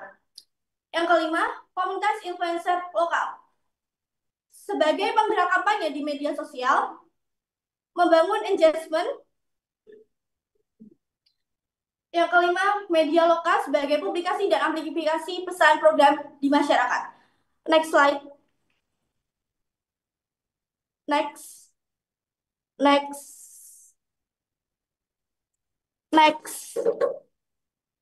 Kak. Next. Oke. Dan yang kedua, sasaran audiens rekomendasi selanjutnya adalah di tingkat nasional. Kita perlu melibatkan Badan Pembangunan Ideologi sebelumnya, maaf. Slide sebelumnya. Maaf Kak, slide sebelumnya. Oke, Nesya, ini sepertinya di kamu delay. Nanti jeda berapa menit dulu, jeda dulu. Nanti ketika muncul baru lanjut presentasi ya. Karena ini sepertinya delay di kamu. Oh iya, baik Kak. Apakah saya akan mengulang atau bagaimana Kak? Nggak diulang, lanjutin aja. Lanjutin, baik Kak. Sasaran audiens rekomendasi selanjutnya yang kedua, yaitu di tingkat nasional. Yang pertama, Badan Pembinaan Ideologi Pancasila BIPP. Mengapa kita perlu untuk mengajak kerjasama badan tersebut sebagai penjamin substansi nilai Pancasila dalam konten, kurikulum, dan kampanye. Yang kedua, Kementerian Pendidikan Dasar dan Menengah Kemendikbudristek berperan dalam integrasi kurikulum kewarganegaraan digital berbasis Pancasila di sekolah dasar hingga menengah. Yang ketiga, Kementerian Riset, Teknologi, dan Pendidikan Tinggi berperan dalam mengembangkan kurikulum dan riset literasi digital berbasis Pancasila untuk perguruan tinggi. Yang keempat, Kementerian Kebudayaan berperan dalam penguatan narasi kebudayaan dalam ruang digital dan dukungan kampanye budaya Pancasila. Yang kelima, Kementerian Pemuda dan Olahraga berperan dalam sinkronisasi program kepemudaan nasional dan pembinaan Pancasila Influencer Network. Dan yang keenam, Kementerian Komunikasi dan Informatika. Yang ketujuh, CSR perusahaan dan startup teknologi. Yang kedelapan, komunikasi digital dan nasional. Next slide. Next. Tahapan implementasi policy brief ini ada 3 fase. Fase yang pertama adalah persiapan dari bulan pertama sampai bulan ke-6. Kegiatannya yaitu rekrutmen peserta, desain kurikulum, kemitraan dengan influencer, dan institusi pendidikan. Yang kedua, fase pelaksanaan dari bulan ke-6 sampai bulan ke-18. Pelatihan konten kampanye nasional, sertifikasi Pancasila Digital Ambassador, uji coba kurikulum. Dan selanjutnya adalah fase evaluasi dan ekspansi. Bulan ke-18 sampai bulan ke-36. Yang pertama, evaluasi dampak konten dan kampanye. Yang kedua, ekspansi ke daerah lain. Yang ketiga, implementasi masa kurikulum. Pendanaan dari policy brief ini bersumber dari APBN 40%, APBD 30%, CSR 20%, crowdfunding 10%, dan didukung model sosial enterprise. Demikian presentasi yang dapat saya sampaikan. Apabila ada kurang lebihnya, saya mohon maaf. Wassalamualaikum warahmatullahi wabarakatuh. Waalaikumsalam warahmatullahi wabarakatuh. Terima kasih banyak Kak Anesya atas pemaparannya yang luar biasa. Selanjutnya kita langsung ke sesi tanya jawab bersama dengan para dewan juri. Yang pertama ada dari Bapak Israrudin. Dipersilakan Pak. Ya, terima kasih Nesha presentasinya. Mungkin saya ada dua pertanyaan. Yang pertama, kan ini apa ya, kampanye seperti ini tuh kayak lumayan bisa dibilang mungkin agak asing ya bagi beberapa generasi gitu ya, apalagi menggunakan sosial media dan lain-lain. Yang pertama adalah bagaimana Nesha merasa bisa mengengage generasi misalnya milenial ataupun gen baby boomers ataupun gen generasi X gitu ya untuk bisa turut mendukung inisiatif seperti ini gitu. Itu yang pertama. Yang kedua adalah um, balik saya menarik kalau nama kita sosial media itu kan kayak sangat luas sekali scale apa dari sisi accessibility-nya gitu ya. Nah, bagaimana memastikan apa ya tidak ada unintended consequences ataupun dampak-dampak yang mungkin bisa akhirnya bersifat negatif gitu. Nah, kira-kira bagaimana cara mitigasi hal-hal tersebut? Mungkin itu sih, Nesya. Terima kasih. Baik, terima kasih Bapak atas jawabannya. Izin menjawab. Kita akan, mohon maaf, kita akan berkolaborasi dengan 100 influencer untuk bagaimana program ini bisa dijalankan dan berdampak baik untuk generasi muda tentunya Pak. Karena fenomena lemahnya pemahaman dan pengalaman, mohon maaf, lemahnya pemahaman dan pengalaman generasi muda terhadap nilai Pancasila. Jadi maaf, jadi kita bisa menguatkan nilai Pancasila dengan kampanye ini. Untuk mitigasi dampak buruknya, kita melakukan evaluasi bagaimana kita bisa meminimalisir dampak buruk dalam kampanye ini sehingga anak muda atau Gen Z saat ini bisa Oke, untuk pertanyaan dari Dr. Firian, bagaimana menghindari agar program seperti Pancasila YOLO Challenge tidak berhenti pada gimmick media sosial yang viral sesaat tanpa dampak jangka panjang pada internalisasi nilai Pancasila? Silakan. baik, izin menjawab. Untuk supaya program ini berkelanjutan, kita juga bermitra dengan pemerintah tentunya untuk mengawasi bagaimana program ini berjalan dengan baik, tidak sebagai gimmick. Contohnya, sebagai contoh kasusnya, influencer itu sangat berpengaruh bagi kalau influencer itu bisa membawa pengaruh baik dan masukkan nilai-nilai Pancasila dalam kontennya, saya rasa anak muda akan lebih berkarakter dan bisa mengamalkan Pancasila, nilai-nilai Pancasila dalam kehidupan sehari-hari. Terima kasih. Baik, terima kasih Kak Nisha atas pemaparan dan juga jawabannya ya tadi atas pertanyaan Dewan Juri.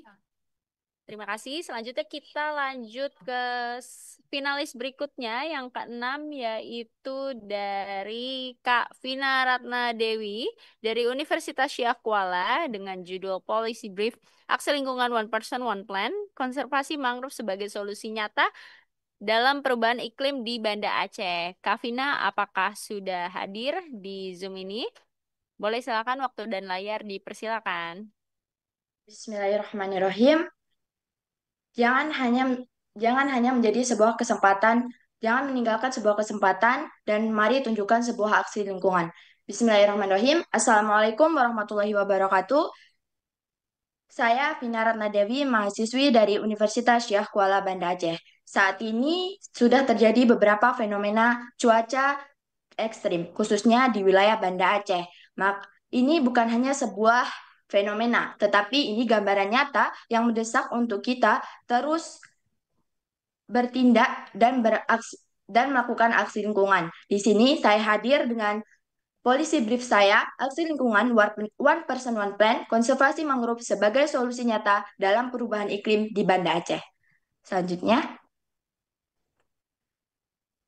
polisi brief ini dilatar belakangi oleh identifikasi masalah, yaitu Badan Meteorologi, Klimatologi, dan Geofisika Sultan Iskandar Muda melansir sebuah data bahwasannya cuaca panas ekstrim di Banda Aceh mencapai 36,1 derajat Celcius pada akhir Mei 2025 hingga Juni 2025. Selanjutnya, suhu ini terus meningkat hingga pada Juli 2025 mencapai 37,9 derajat Celcius. Suhu panas ekstrim ini juga disebabkan oleh musim kemarau yang terjadi dan juga diperparah oleh minimnya lahan konservasi atau lahan hijau di wilayah perkotaan, di mana salah satunya yaitu adalah lahan konservasi mangrove. Lahan mangrove tidak hanya sebagai sebuah benteng pertahanan di wilayah pesisir, tidak hanya juga sebagai sebuah tempat tinggal bagi biota perairan laut, tetapi lahan mangrove adalah berguna sebagai blue carbon atau sebagai mitigator perubahan iklim yang dapat menyerap dan menyimpan karbon 3-5 kali lebih baik daripada hutan daratan. Oleh sebab itu, pelestarian mangrove ini juga sebagai bentuk dukungan dalam pencapaian Sustainable Development Goals (SDGs) tujuan ke-13, yaitu tentang penanganan perubahan iklim. Selanjutnya, BMKG juga melansir pada 29 Mei 2025 sampai dengan 30 Mei 2025, Banda Aceh menduduki peringkat pertama sebagai wilayah terpanas dengan suhu maksimum 36,1 derajat Celcius. BMKG menyatakan bahwa wilayah Banda Aceh saat itu menjadi wilayah dengan risiko bahaya sangat ekstrim. BMKG bahkan menghimbau kepada masyarakat wilayah Banda Aceh untuk menggunakan jaket dan kacamata anti UV sebagai pelindung di saat melakukan aktivitas di luar ruangan. Suhu terus mengalami peningkatan dari 36,1 derajat Celcius mencapai 37,9 derajat Celcius. Hal ini juga menyebabkan potensi hujan mendadak bahkan angin kencang. Selanjutnya, berkaitan dengan lahan mangrove tersebut, dari DLHK 3 Banda Aceh merilis sebuah data bahwasanya terdapat total sekitar 220 hektar lahan mangrove, namun kurang lebih dari 23 hingga 35 hektar itu mengalami alih lahan fungsi sebagai alih fungsi tambak dan juga permukiman. DLHK 3 Banda Aceh menyatakan pada 2025 bahwasanya status lahan mangrove di wilayah Banda Aceh terancam rusak hingga musnah. Selanjutnya, oleh karena itu, hadirlah sebuah rekomendasi kebijakan One Person One Plan, satu orang satu tanaman, di mana kegiatan program One Person One Plan ini menjadi menumbuhkan kolaborasi hingga kolaborasi antar publik, di mana mereka menunjukkan aksi nyata mereka terhadap konservasi mangrove tersebut, yaitu dengan konsep satu orang satu tanaman. Selanjutnya, tahapan implementasi dari One Person One Plan tersebut yaitu berupa kegiatan pasti, di mana P yang berarti perekrutan volunteer, yang kedua ada A, analisis lokasi dan bibit, di mana di sini DLHK 3 menganalisis di mana lokasi yang sangat memerlukan rehabilitasi mangrove dan menentukan jenis bibit yang adaptif di wilayah tersebut. Selanjutnya ada sosialisasi, yaitu berupa pemberian informasi dan juga untuk menumbuhkan rasa cinta mereka terhadap konservasi lingkungan tersebut dengan berupa berbentuk media sosial dan juga website. Selanjutnya ada tindakan penanaman dan selanjutnya ada inspeksi dan monitoring berkala. Selanjutnya,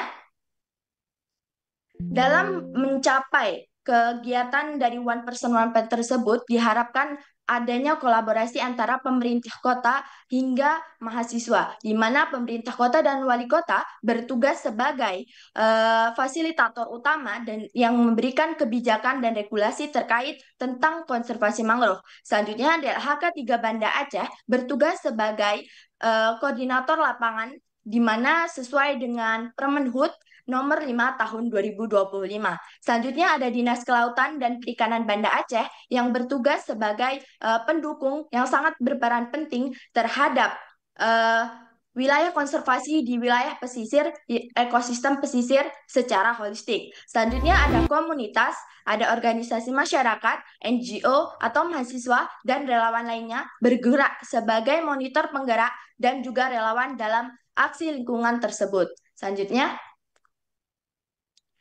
dalam pelaksanaan kegiatan One Person One Plan ini, tentunya kita juga menyusun sebuah prinsip kegiatan di mana yaitu terdiri dari prinsip clear, kolaboratif, yaitu membutuhkan kerjasama antar berbagai sektor pihak, lalu ada limited, di mana kita mengutamakan wilayah yang sangat membutuhkan rehabilitasi mangrove, dan yang ketiga ada emosional, yaitu menumbuhkan motivasi intrinsik di dalam diri masyarakat atau mahasiswa untuk melakukan dan konservasi mangrove tersebut. Selanjutnya yaitu ada appreciable, di mana kita menyusun langkah-langkah strategis yang disusun dengan kegiatan struktur pasti yang sudah kita bahas sebelumnya.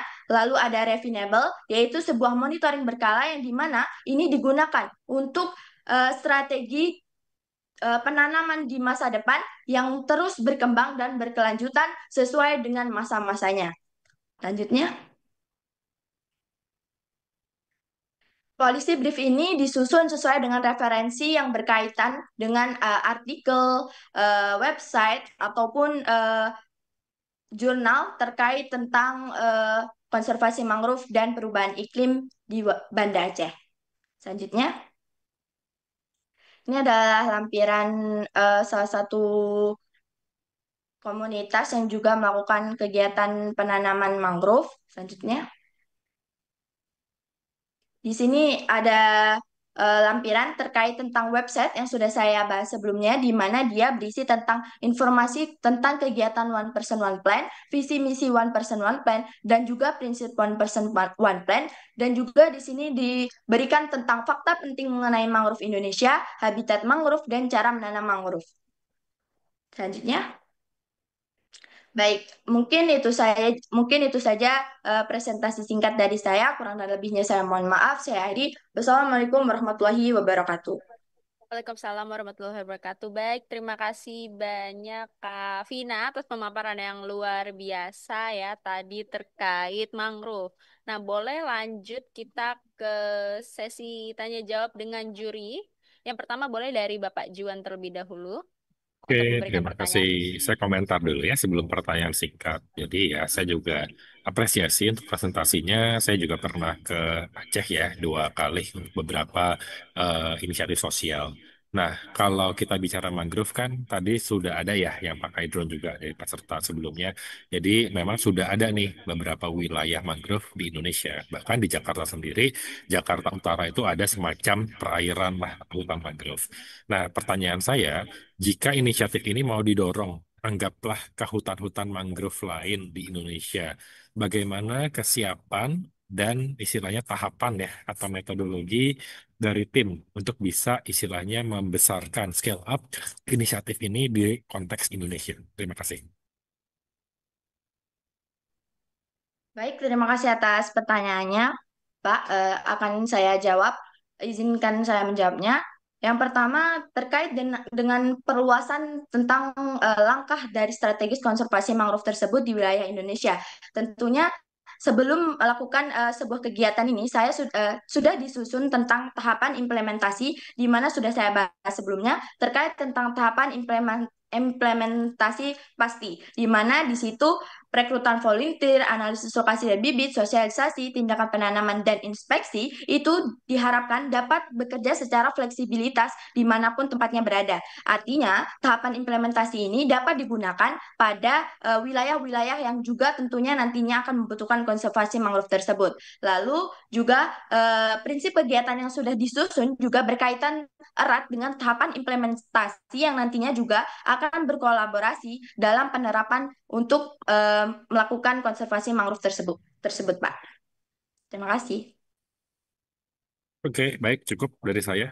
Baik, terima kasih Pak Juan atas pertanyaannya. Dilanjut oleh juri kedua, yaitu dari Bapak Dr. Firean yang akan diwakilkan oleh panitia. Boleh silakan panitia.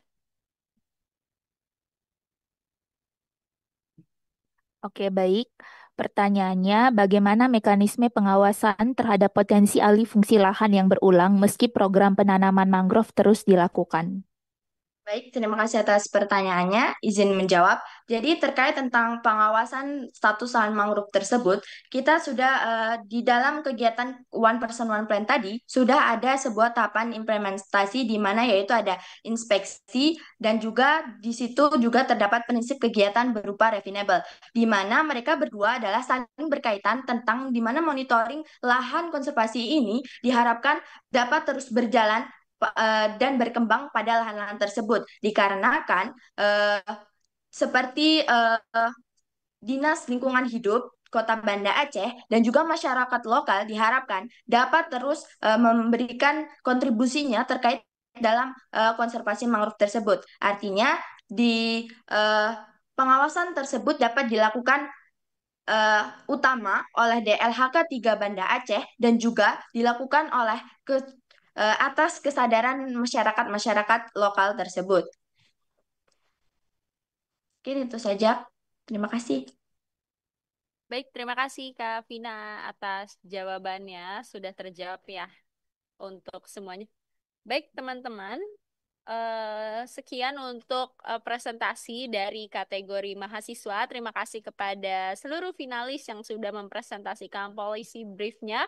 Dan juga sebelum kita tutup sesi presentasi ini yang ada di breakout room, kita akan mendengarkan komentar maupun pesan-kesan Sorry, dari maaf Mbak, para memastikan itu yang dewan juri. finalis yang sebelumnya belum bisa gabung ya, berarti yang finalis berapa tuh?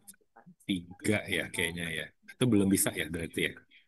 Iya, yang bersangkutan kebetulan tidak hadir, Pak. Oh, oke. Baik, Jadi memastikan kita saja. yang ada aja. Oke, Baik, baik. Terima kasih. sama-sama. Oke, mungkin untuk para juri bisa menyampaikan feedback kepada finalis boleh dari Pak Juan terlebih dahulu. Oke, Silakan, ini Pak. keseluruhan ya. Dari telepon Jadi aja nggak sih? saya kan juga banyak ya Iya, terlibat telepon aja, dalam Pak. konteks Bisa join nggak? sektor publik ya di Kalau kementerian, nggak provinsi langsung dan kirim. sebagainya. Saya rasa ini sudah Oh, udah baik ya. dimatiin. Sorry, ini Langsung ada langsung background noise dikirim masuk. rekaman Mungkin coba. boleh di mute. Kan ada background noise masuk. Oke. Semoga bisa cukup ini ya bagus. Saya rasa meskipun ini tingkat universitas, saya rasa secara sistematika poin-poin sudah bagus gitu ya. Saya sendiri pernah mendorong policy brief di level kementerian dan provinsi termasuk di Jakarta. Jadi saya rasa ini secara kualitas sangat baik. Semoga topik-topik yang dibahas bisa didorong lebih jauh. Nah, saya ada 2-3 poin atau saran praktis untuk pengembangan teman-teman ya finalis ke depan. Besok siapa tahu ya berjodoh gitu bekerja di instansi pemerintah, riset dan sebagainya. Satu, terus mengikuti perkembangan berita keilmuan dari ranah-ranah yang teman-teman geluti. Itu penting, baik di ranah teknologi, kebijakan, ekonomi, sosial, dan sebagainya. Itu satu. Kemudian kedua, terus belajar mengkomunikasikan, terutama secara sederhana dan juga termasuk ke level pimpinan gitu ya. Nah ini kan kita dengan dewan juri, tapi nanti di mana-mana akan ketemu teman-teman situasi di mana harus menyampaikan materi usulan kepada pimpinan, anggaplah presiden, menteri, gubernur, atau C-level ya direksi perusahaan yang non teknis atau tidak paham kondisi persisnya detailnya. Nah, itu teman-teman perlu belajar bagaimana bisa menyampaikan dengan tepat, dengan mudah dimengerti, dan secara logis. Paling itu saja. Kalau dari saya, semangat, saya rasa bagus-bagus ya. Semoga bisa terus menjadi motivasi untuk pengembangan ke depan. Terima kasih. Baik, terima kasih banyak Pak Juan atas feedback yang diberikan kepada para peserta hari ini. Kita boleh lanjut ke juri berikutnya, yaitu Bapak Istarudin. Dipersilakan untuk memberikan kesan, pesan maupun feedback kepada finalis pada siang hari ini. Silakan Pak. Ya, terima kasih semua. Ini suara saya kedengaran ya? Kedengaran Pak Aman. Oke. Sorry, saya lagi di jalan ke airport. Jadi kalau dari saya sih luar biasa ya, teman-teman. Ini kan yang presentasi sekarang ini kan terpilih dari berapa ratus abstrak yang waktu itu kita sempat baca gitu ya. Dan memang sudah cukup mateng ya, dan sudah cukup sistematis penyampaiannya. Mungkin kalau bisa saya kasih sedikit ini ya kayak overview ya terkait dengan persoalan ini, karena kalau kita lihat ya persoalan publik itu kan sangat kompleks ya. Biasanya kan kalau teman-teman familiar dengan istilah VUCA, volatile, ambigu, kompleks, dan uncertain ya. Nah itu aspek-aspek volatility dan complexity dan ambiguity dari situasi ini tuh kadang juga ngaruh ke dalam kita membuat policy planning gitu. Jadi aspek-aspek seperti ini sih yang menurut saya kayaknya bisa diperhatikan. Bagaimana sih, seperti apa nanti strategi scalability-nya gitu, dan hal seperti itu yang menurut saya eh, menarik juga untuk dibahas, karena kan strategi implementasi piloting dengan large scale policy implementation itu kan akan sangat berbeda sekali gitu.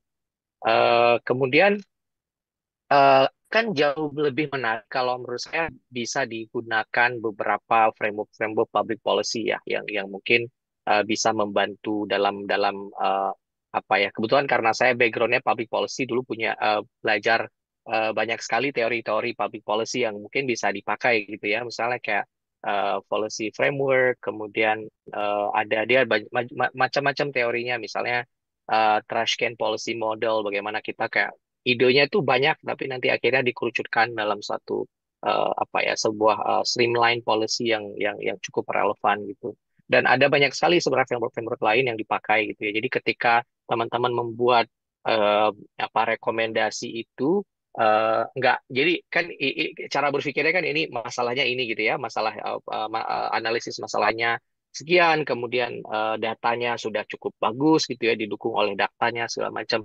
Kemudian ketika sampai ke policy rekomendasi itu kan harus ada kerangka berpikir ya. Jadi kayak apa sih kerangka berpikir apa yang dipakai kemudian akhirnya menghasilkan program ini gitu. Nah itu menurut saya itu missing, ada gap di situ gitu. Kalau mungkin ke depan bisa di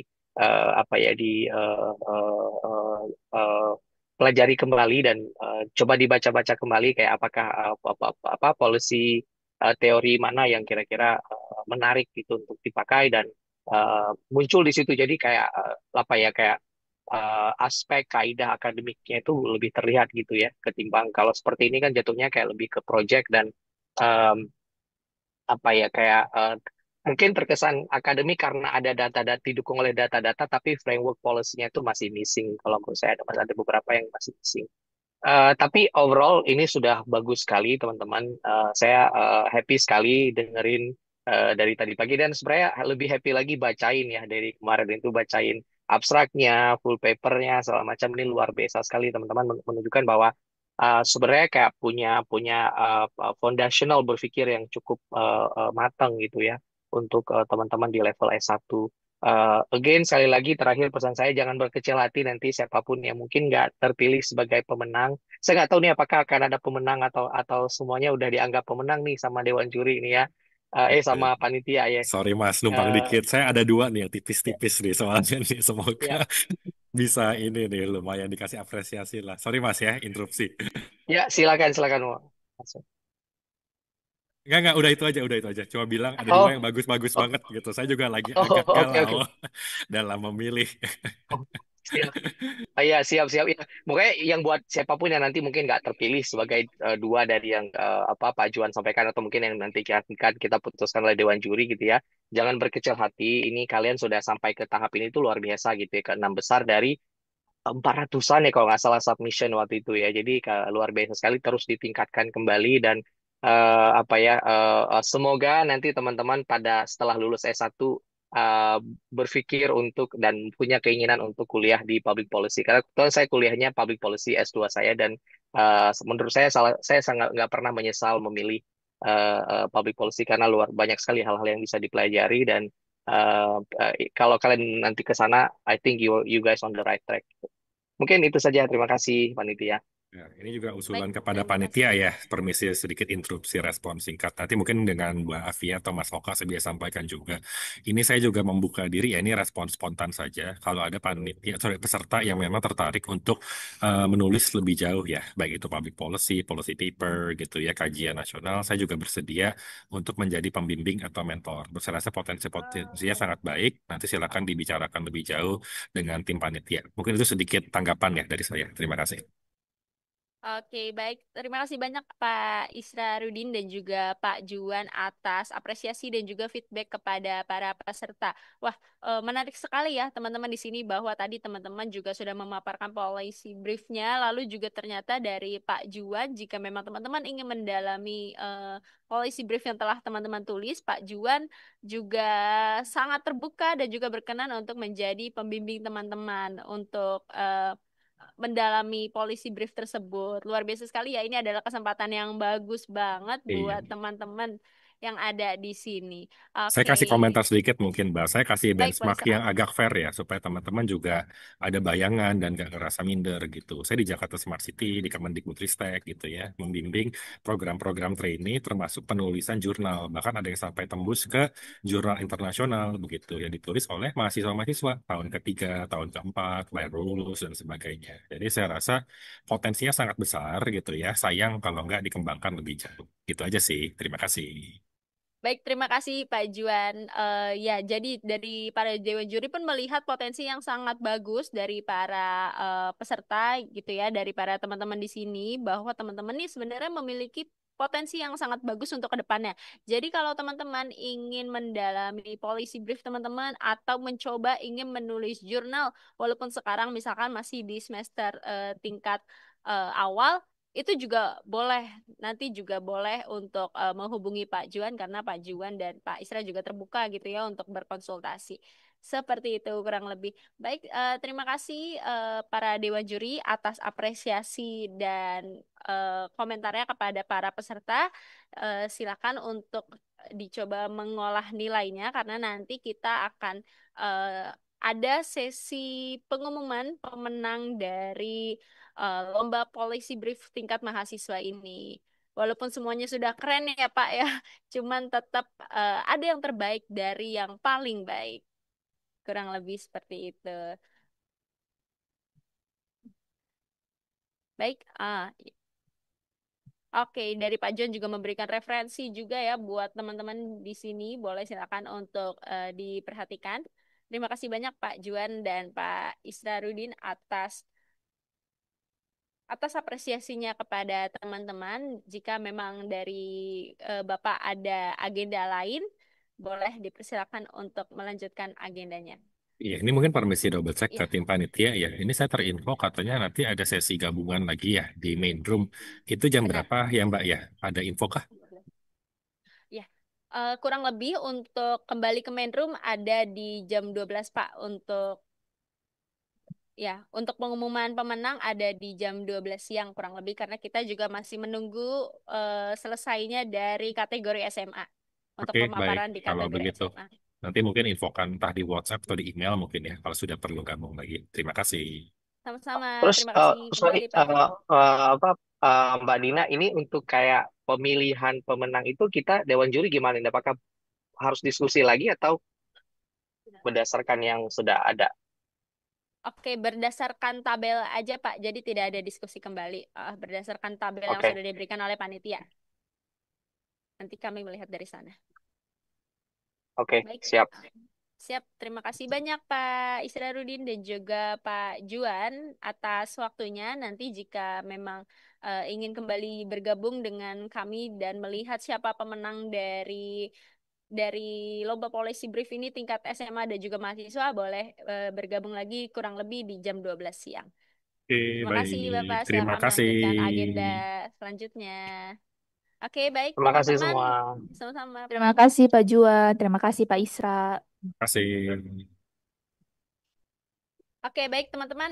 Gimana nih tadi juga dari aku udah melihat kelima finalis ini luar biasa banget ya pemaparannya dan sangat lancar dalam mempresentasikan materi lalu juga menjawab pertanyaan dari dewan juri yang memang pertanyaannya itu eh, baru didengar saat ini, tapi teman-teman bisa menjawab dengan waktu yang terbatas.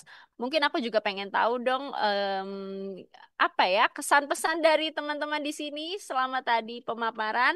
Pengen dengar-dengar cerita teman-teman dari siapa ya? Coba dari Kak Charmelia, gimana Kak tadi perasaannya? Boleh dong cerita-cerita apa yang sebelumnya dipersiapkan sebelum menuju hari H. Boleh Kak, silakan cerita-cerita. Kalau aku pribadi sebelum hari H mempersiapkan public speaking, jadi saya sama Miss saya selaku dosen itu latihan public speaking dan juga latihan dengan mengumpulkan data-data, teori dan juga sama pengalaman pribadi. Dan tadi pas pelaksanaannya jujur deg-degan, apalagi ada pertanyaan-pertanyaan juga. Tapi menurut saya itu bisa jadi pengalaman yang berharga karena saya bisa belajar bagaimana caranya menyampaikan gagasan dengan terstruktur. Saya juga senang bisa berbagi perspektif tentang budaya di Indonesia juga dan bisa dapat masukan serta bisa membuka wawasan saya secara baru. Oke, wah keren banget ya. Memang dari Kak Charban ini memang ada persiapan terlebih dahulu ya, khususnya di public speaking, supaya gagasan Ya. policy brief yang telah Kak Charmel buat itu bisa tersampaikan dengan terstruktur dan juga mudah dimengerti oleh finalis lainnya maupun dari panitia. Wah, luar biasa sekali ya. Jadi dari Kak Charmel sendiri tadi bimbingan dulu ya Kak, berarti sama pembimbingnya, ada pembimbingnya tersendiri untuk lomba ini. Bukan pembimbing tersendiri, cuman dosen. Jadi dosen saya ini Humas, dia memang ahli dalam public speaking. Jadi beliau tuh mengajarkan saya tentang public speaking, bagaimana caranya mencari data dan juga mengkaitkan dengan hal-hal yang sedang tren di saat ini yang berkaitan dengan budaya gitu. Oke, wah luar biasa sekali ya Ivot Kak Charmel untuk bisa join hari ini gitu ya, untuk bisa memaparkan policy brief yang telah Kak Kakak buat gitu. Oke Kak, berarti tadi perasaannya gimana nih Kak setelah presentasi? Apakah masih deg-degan atau ngerasa kayaknya puas hari ini aku sudah melakukan yang terbaik atau ngerasa masih ada yang kurang-kurang nih Kak karena waktunya terbatas? Eh, pastinya deg-degan, nervous juga karena baru pertama kali ngikutin lomba nasional gini. Terus juga ya overall sedih puas sih, tapi sisanya terserah sama yang di atas. Oke, baik. Jadi apapun hasilnya itu nggak masalah ya Kak. Yang penting dari Kak Iya, Karmel udah menampilkan yang terbaik untuk hari ini. betul. Oke, baik. Terima kasih banyak Kak Karmel atas Sama. diskusinya. Kita lanjut ke peserta selanjutnya nih. Aku juga pengen tanya-tanya. Mungkin dari Kak Kadek nih. Tadi Kak Kadek juga menyampaikan tentang metode ekological mangrove ya, terkait mangrove. Gimana nih Kak Kadek perasaannya setelah memaparkan presentasi hari ini? Baik, terima kasih. Jadi selama tadi presentasi sih agak deg-degan banget dan apa ya kebetulan juga rasanya udah gimana ya nggak karuan itu cuma aku udah merasa tadi udah semaksimal mungkin dan merasa lega juga karena aku udah bisa ngeluarin undang-undang apa ya terkait dengan polisi brief yang aku buat dan aku susun jadi merasa bahwa mungkin itu ya sejauh ini yang aku bisa berikan ini. Ya pasti sih deg-degan banget sih tadi. Oke, jadi memang polisi brief yang dibuat ini atas dasar unek-unek ya masih awalnya ya Kak. Iya betul. Iya, atas dasar unek-unek yang pengen dicoba untuk siapa tahu kakak bisa memberikan kebijakan dan memang di bisa dibantu oleh eh, lembaga yang memang memiliki wewenang untuk mengimplementasikannya. Oke, wah keren banget sih Kak. Kalau boleh tahu kenapa sih Kak milihnya itu temanya tentang mangrove? Yang pasti karena yang utama adalah karena jadinya krisis iklim sih, karena ke depan kan akan terjadi pemanasan global gitu. Jadi kenapa alasannya yang utama itu saya fokusnya ke mangrove karena mangrove itu kan berperan penting dalam menyerap karbon yang bertujuan juga untuk mengatasi dari krisis iklim itu sendiri. Jadi kalau bisa dibilang karena tujuan utamanya untuk mengatasi krisis iklim itu. Jadi karena itu kembali lagi dampaknya juga ke masyarakat, khususnya di masyarakat pesisir. Jadi kalau misalnya bisa diatasi, sangat membantu sih, khususnya menjaga keberlangsungan kehidupan mereka. Itu sih awal-awal. Oke, jadi memang dari isu pemanasan global gitu ya. Kalau boleh tahu nih Kadek risetnya tuh di daerah mana ya Kak ya? Eh, untuk apa nih Kak? Untuk domisili ada apa? Ya kenapa bisa muncul tadi kan jadi latar belakangi dari eh, bahwa mangrove itu kan memang bisa menyerap emisi karbon segala macam gitu ya. Nah itu tuh Kadek tuh awalnya tuh ngelihat fenomena itu tuh di mana kalau boleh tahu? Oke, untuk fenomena sendiri sih memang saya lihat dari lingkungan sendiri juga, kemudian dari artikel, kemudian berita, dan juga dari media-media yang ada ya. Jadi saya mengakumulasi dari semua itu. Jadi saya jadikan referensi juga, yang dimana bertujuan juga untuk ya mengajukan tadi polisi brief yang saya ajukan. Memang kalau terkait dengan apa ya terkait dengan data itu kan saya base-nya dari artikel ada juga jurnal. Jadi apa yang saya tulis itu tidak hanya sebatas apa ya, omongan belaka, tapi memang berdasarkan dari data yang sudah ada. Itu sih Kak. Oke, jadi memang berdasarkan artikel-artikel dan juga berarti kotanya di seluruh Indonesia ya Kak ya. Jadi harapannya kalau misalkan memang polisi brief ini ditindaklanjuti sama lembaga terkait, itu harapannya bisa berkontribusi untuk mangrove di seluruh Indonesia gitu ya. Oke, terima kasih Kak Kadek atas sharingnya. Mau tanya lagi dong, aku ke siapa ya? Kak Vina boleh? Tadi, halo Kak Vina. Tadi Kak Vina juga jelasin tentang aksi lingkungan One Person, One Plan. Dan juga mangrove juga nih. Mirip-mirip ya sama Kak Kadek. Tapi kalau Kak Vina ini akan fokus di Banda Aceh. Kalau boleh tahu kenapa nih Kak? Kenapa fokusnya di Banda Aceh? Kenapa nggak di kota lain? Boleh dong Kak cerita-cerita. Jadi itu sebenarnya berawal dari kan Vina tuh pendatang Kak di Banda Aceh nih. Vina tuh asli orang Sumsel sebenarnya, tapi Vina kuliah di Banda Aceh. Nah, akhir-akhir ini tuh emang di Banda Aceh tuh kayak panas pol Kak. Sumpah panas. Terus jadi kayak dari sinilah Kak berawalnya kayak kenapa sih fenomena panas ini bisa terjadi di sini gitu sih Kak. Oke, jadi memang berasal dari masalahnya ini kenapa bikin polisi brief ini karena dilatar belakangi dari keresahan diri sendiri ya Kak, yang ngerasa bahwa tempat tinggal Kakak sekarang itu panasnya luar biasa. Dan harapannya kalau misalkan ada pohon mangrove yang banyak, konservasi mangrove, siapa tahu bisa jadi lebih jadi solusi nyata ya Kak untuk perubahan iklim di Aceh. Oke, baik. Berarti kalau itu, kalau boleh tahu, berarti kakak risetnya memang di pesisir-pesisir di Banda Aceh ya? Kebetulan kan Pina kampusnya di Syahkuala, Kak. Syahkuala tuh kayak hampir di wilayah pesisir gitu, Kak. Jadi deket-deket Syahkuala gitu, tuh udah pesisir. Oke, jadi di sekitar kampus yang memang mobilitasnya memang di sana ya, Kak. Oke, dari Kak Vina sendiri, gimana nih Kak perasaannya habis presentasi apakah lega? Kalau boleh tahu, persiapan apa aja nih Kak yang sebelumnya dilakukan sebelum menuju hari H ini?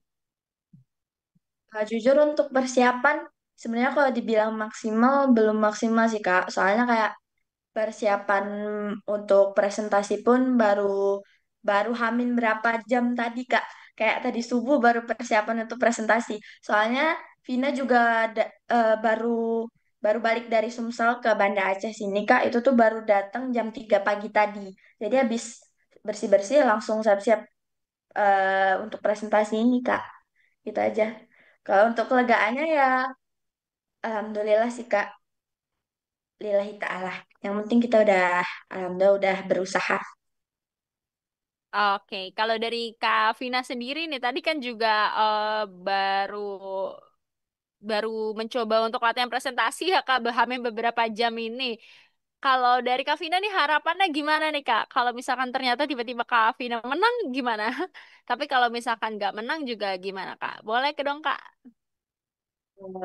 Untuk perihal juara atau enggaknya itu tuh balik lagi sih Kak. Soalnya sebenarnya tujuan awal dari untuk ikut policy brief ini tuh bukan tentang soal juara aja kan Kak.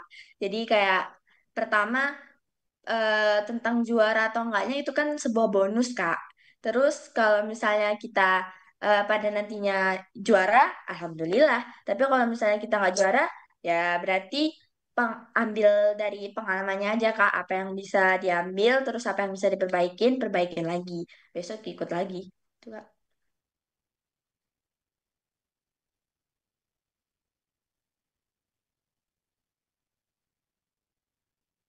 Sorry Kak, nggak ada suaranya. Oh maaf aku kemute. Ya, jadi dari Kak Vina pribadi memang menganggap bahwa juara itu bonus ya. Yang penting itu prosesnya. Karena aku lihat pun dari Kak Vina udah bisa memaparkan polisi brief Kak Vina di hari ini pun Kak Vina sudah sangat hebat karena sudah mengalahkan lebih dari 1.200-an orang tadi yang sudah mendaftar dan hari ini kan hanya terpilih 6 polisi brief ya.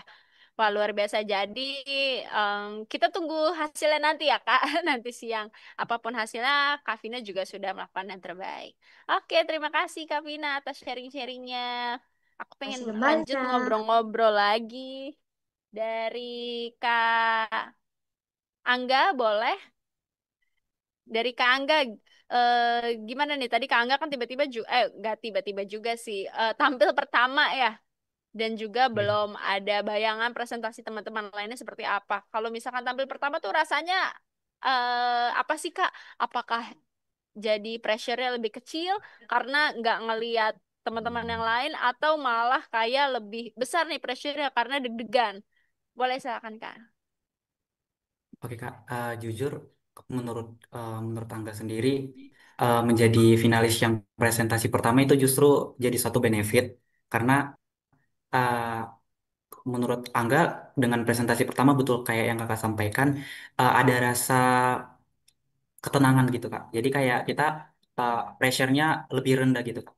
Jadi menurut Angga dengan presentasi pertama ini mungkin untuk di Angga secara personal itu jadi suatu hal yang diuntungkan sih Kak. Oke, jadi memang dari Kak Angga hanya fokus kepada diri sendiri aja ya Kak ya, supaya memang menampilkan yang terbaik dan juga bisa maksimal. Karena memang kalau misalkan kita fokus sama orang lain itu jatuhnya malah kayak lebih khawatir dan juga takut dan itu tanpa sadar itu bisa jadi nanti nggak maksimal ya Kak tampilnya. Jadi tampil pertama itu menurut Kak Angga itu benefit. Oke deh, kalau gitu terima kasih Kak Angga atas sharingnya. Kita lanjut sharing terakhir kali ya dari Kak Nesya. Kak Nesya masih ada di sini kah? Halo Kak Nesya.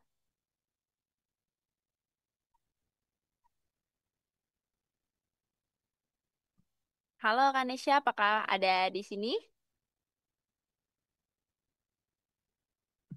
Oke, sepertinya Kanesha ada kendala teknis. Oke, baik teman-teman. Terima kasih atas sharing-sharingnya. Tadi juga aku melihat pemaparan teman-teman yang luar biasa sekali, bagus. Dan aku ngerasa bahwa semuanya ini pantas untuk menjadi juara.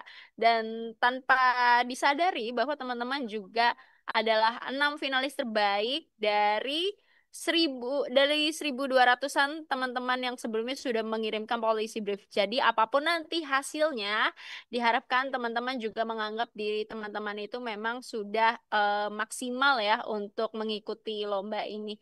Oke, kalau gitu abis ini kita akan kembali ke main room dan juga nanti kita akan mengumumkan pemenang di sekitar jam 12 siang. Jadi bagi teman-teman yang ingin eh, makan siang dulu atau istirahat dulu ke toilet dan lain-lain itu dipersilakan, nanti boleh bergabung kembali ke main room di jam 12 siang.